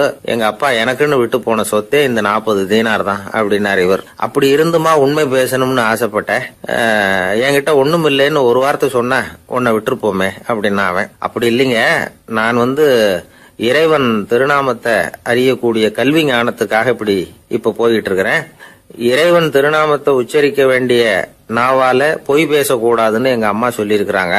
அதனால நான் எப்பவுமே பொய் சொல்ல மாட்டேன் அப்படின்னு என்னுடைய தாய்க்கு வாக்கு கொடுத்திருக்கிறேன் அப்படின்னார் அவர். முஹித்தீன் பெருமான் வார்த்தைகளை கேட்ட அந்த கொள்ளையர்கள் மனம் திருந்தி நல்லவங்களா ஆயிடுறாங்க. அந்த கொள்ளையர் தலைவன் பிற்காலத்துல ஒரு பெரிய மகான் ஆயிடுறார். பெரியவர்கள் வாழ்க்கையில நடக்கிற இது மாதிரி சம்பவங்கள் தான் நாம நல்ல விதமா வாழறதுக்கு துணையா இருக்கும். அந்த காலத்துல கொள்ளையர்களே பெரியவங்க செயலை பார்த்து மனம் திருந்தி இருக்கிறாங்க. இந்த காலத்துல யார் இப்படி இருக்கிறா? இந்த காலத்துல மகான் ஒருத்தரை பார்த்தேன், எனக்கு வேண்டியப்பட்ட மகான். ஏங்க நீங்களும் மகான் ஆகிறதுக்கு முன்னாடி கொள்ளை அடிச்சுட்டு இருந்தீங்களா அப்படின்னு கேட்டேன். அவர் மெதுவா கண்ணை திறந்து என்ன நிமிர்ந்து பார்த்தார். அப்படி இல்லப்பா, நான் கொள்ளை அடிக்கிறதுக்காகத்தான் மகானாவே ஆகி இருக்கிறேன் அப்படின்னு சொல்லிவிட்டு மறுபடியும் கண்ணை மூடிட்டார். 21ஆம் வருஷம் செப்டம்பர் மாசம் 22ஆம் தேதி மதுரை மேலமாசி வீதியில உள்ள ஒரு வீடு. அங்க அன்னைக்கு நடந்த ஒரு அற்புத நிகழ்ச்சி பின்னாடி உலக மக்களை எல்லாம் ஆச்சரியப்பட வச்சது. இந்திய வரலாற்றிலேயே அது ஒரு முக்கியமான நிகழ்ச்சி. உலக மக்கள் கவனமெல்லாம் காந்திஜியின் பக்கம் திரும்புறதுக்கு காரணமா இருந்த நிகழ்ச்சி அது. கதர் துணி பிரச்சாரத்துக்காக காந்திஜி மதுரைக்கு வந்திருந்தார்.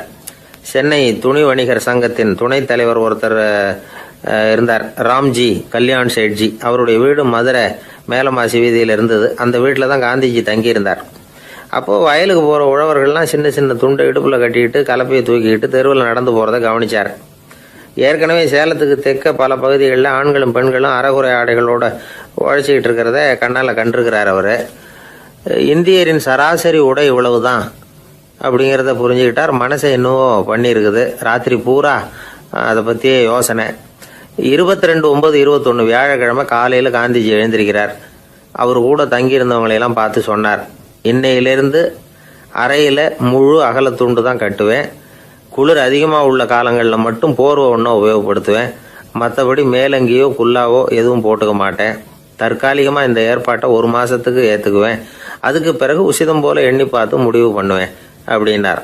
அவருடைய குரல் உறுதியாக இருந்துதான். உடனே செயலில் இறங்கினார். தம்முடைய 10 முழ வேட்டி மேலங்கி உள் சட்டை குல்லா எல்லாத்தையும் களைஞ்சார். வேட்டியிலிருந்து ஒரு 4 முழ துணியை எடுத்துக்கிட்டார். இதுக்கு உதவி செஞ்சவர் அன்னைக்கு விருதுநகரில் பிரபல தொண்டராக இருந்த பழனிக்குமார பிள்ளை.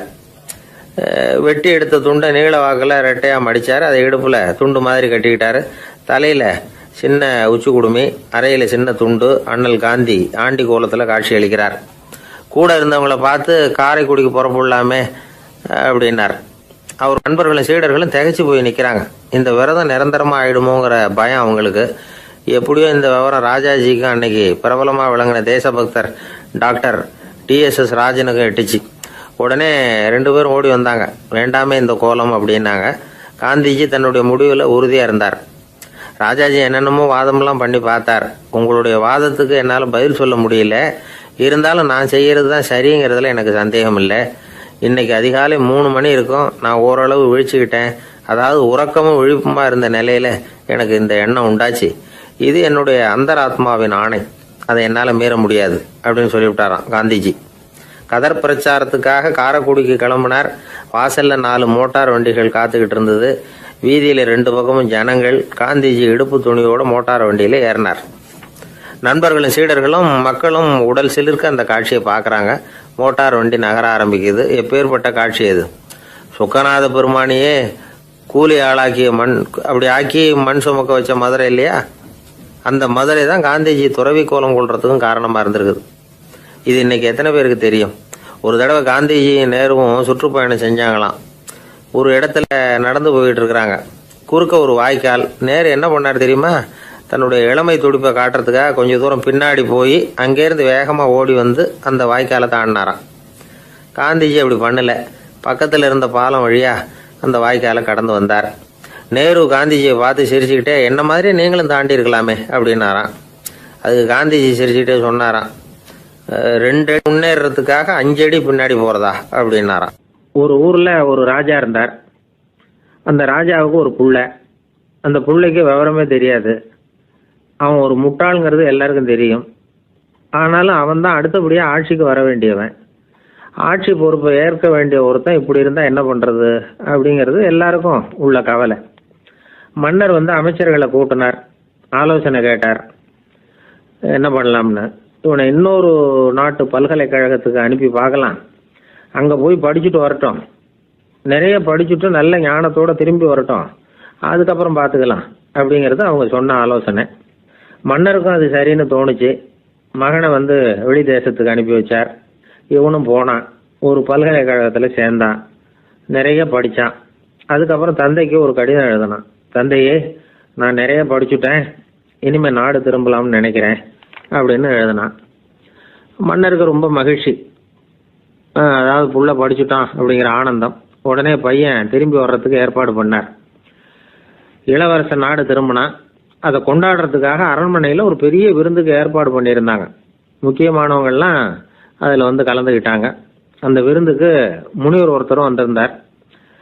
அவர் இளவரசன் கிட்ட போய் உட்காந்து விசாரிக்கிறார். என்னப்பா, எப்படி படிச்சிருக்கிற அப்படின்னு கேட்டார்.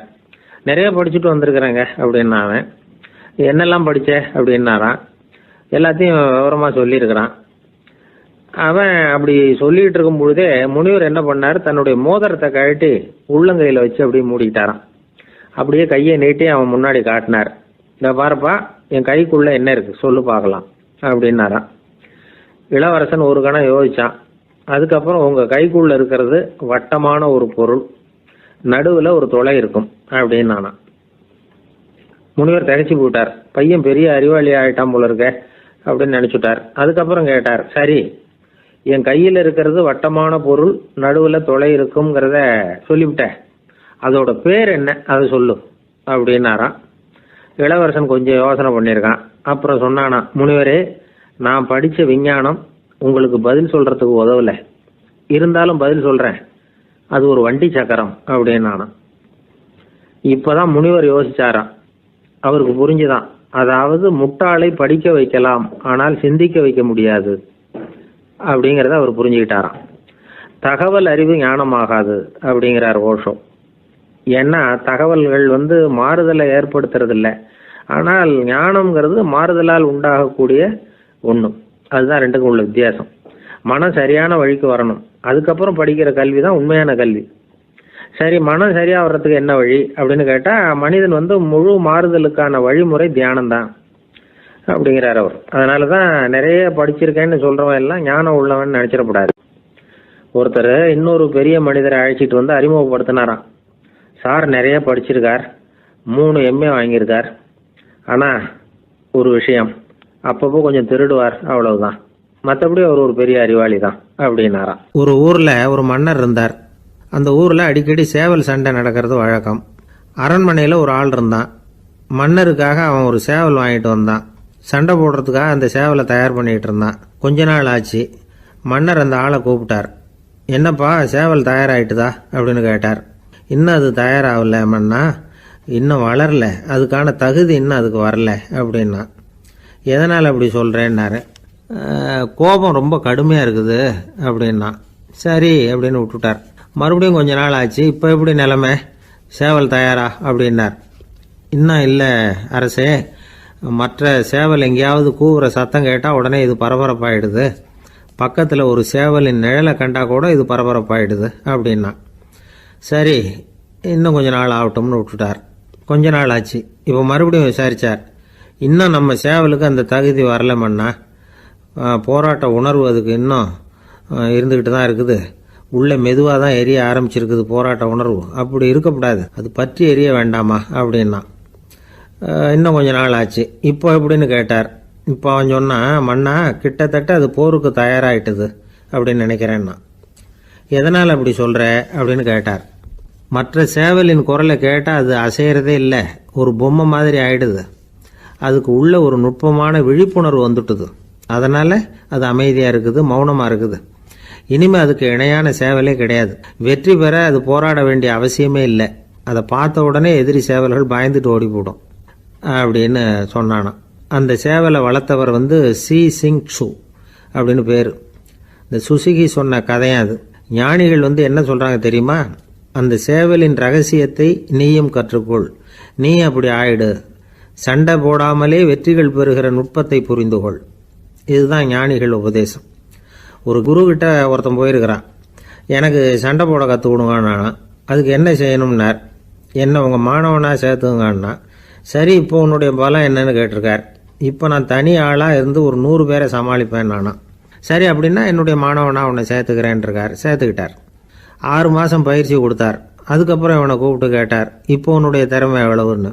இப்போ நான் தனி ஆளாக இருந்து ஒரு 50 பேரை சமாளிப்பேன் நானா. இன்னும் உனக்கு பயிற்சி தேவைன்னாராம். தொடர்ந்து சில நுட்பங்களை எல்லாம் சொல்லி கொடுத்துருக்கிறார்.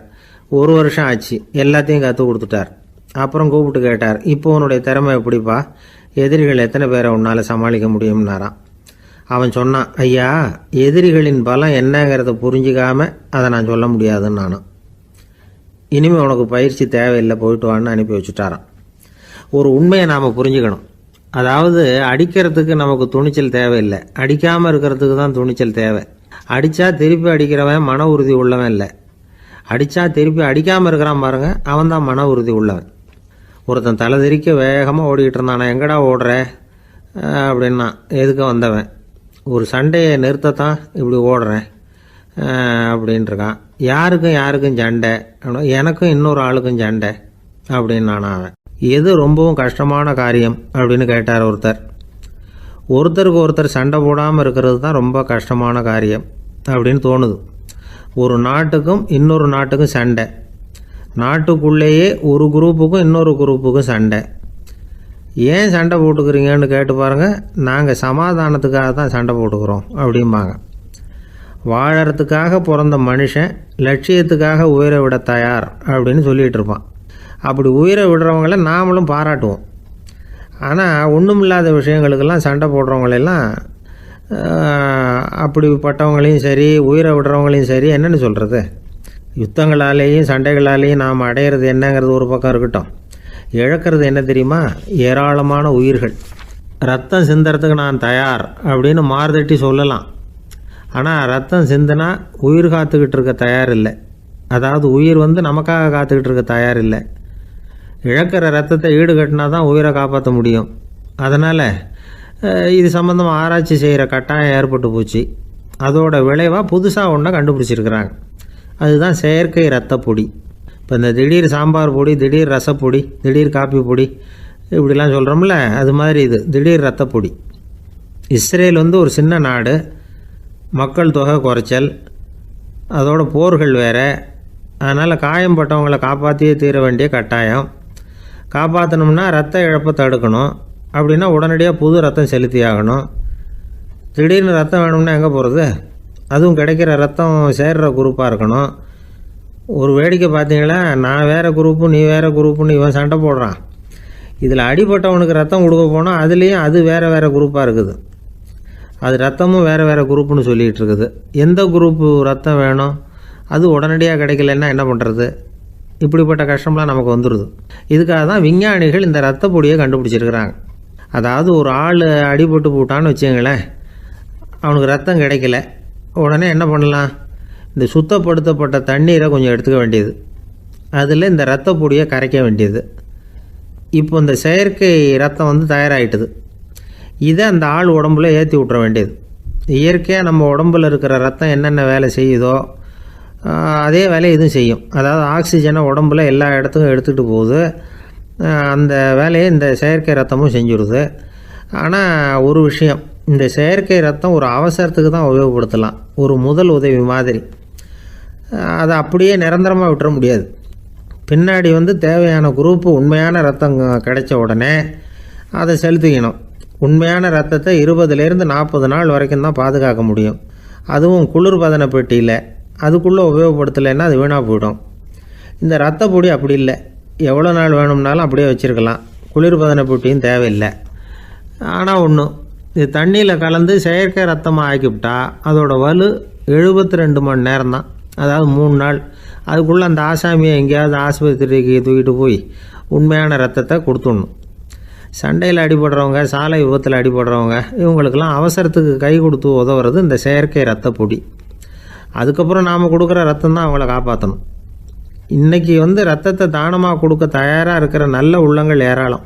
எவ்வளவு ஆக்சிடெண்ட்டு, ஆப்ரேஷன், இதில் சம்மந்தப்பட்டவங்களை வந்து காப்பாற்றுறது நாம் தானமாக கொடுக்குற ரத்தம் தானே. ஒரு ஆக்சிடெண்ட்டு, ஒரு ஸ்கூட்டர் ஒரு ஆள் மேலே மோதி விட்டுது, பார்த்து வரக்கூடாதா அப்படின்னா அந்த ஆள், நீ தான் பார்த்து நடக்கணும், ஏன்னா 20 வருஷமாக நான் அந்த ஸ்கூட்டரை ஓட்டிக்கிட்டு இருக்கிறேன் அப்படின்னானா இவன். இதுக்கு அவன் சொன்னானா, நீ தான் பார்த்து ஓட்டணும், ஏன்னா 40 வருஷமாக நான் இப்படி நடந்துக்கிட்டு இருக்கிறேன் அப்படின்னானா. ஒருத்தர் அவசரமாக போய்கிட்டு இருந்தார். எங்கே போய்கிட்டு இருக்கீங்க அப்படின்னு கேட்டார் ஒரு பெரியவர். கடைக்கு போகிறேன் சார், சாமான் வாங்கிறதுக்கு அப்படின்னார். அங்கே போகிறதுக்கு முன்னாடி தெரிஞ்சிக்க வேண்டியதெல்லாம் தெரிஞ்சுக்கிட்டீங்களா அப்படின்னு கேட்டார் பெரியவர். கடைக்கு போய் காசை கொடுத்து ஒரு பொருளை வாங்கிட்டு வரப்போகிறோம், இதில் தெரிஞ்சிக்க வேண்டியது என்ன இருக்குது அப்படின்னார் அலட்சியமாக. இப்போ அந்த பெரியவர் பேச ஆரம்பித்தார். இந்த உலகத்தில் எந்த ஒரு செயலில் இறங்குறப்போவும் நாம் நல்லா ஆலோசனை பண்ண வேண்டிய விஷயம் 5 அப்படின்னார். உதாரணமாக, ஒருத்தன் கடைக்கு போய் ஏதோ ஒரு பொருளை வாங்கிட்டு வர போகிறான்னு வச்சுக்கோங்களேன். அப்போ கூட அவன் வந்து 5 விஷயங்களை பற்றி தெரிஞ்சுக்க வேண்டியிருக்குது அப்படிங்கிறார் அவர்.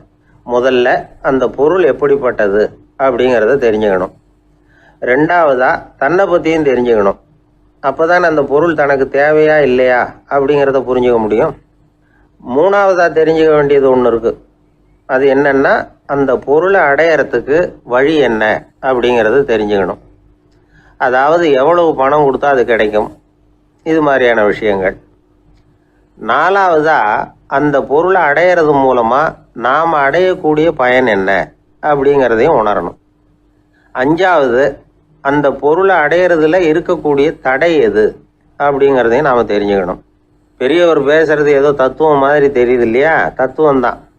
அதாவது இப்படி உலகியல் வாழ்க்கையில் சின்ன சின்ன விஷயங்கள்லேயே நாம் 5 விஷயங்களை தெரிஞ்சுக்க வேண்டியிருக்குது. அது ரொம்ப அவசியமாக இருக்குது.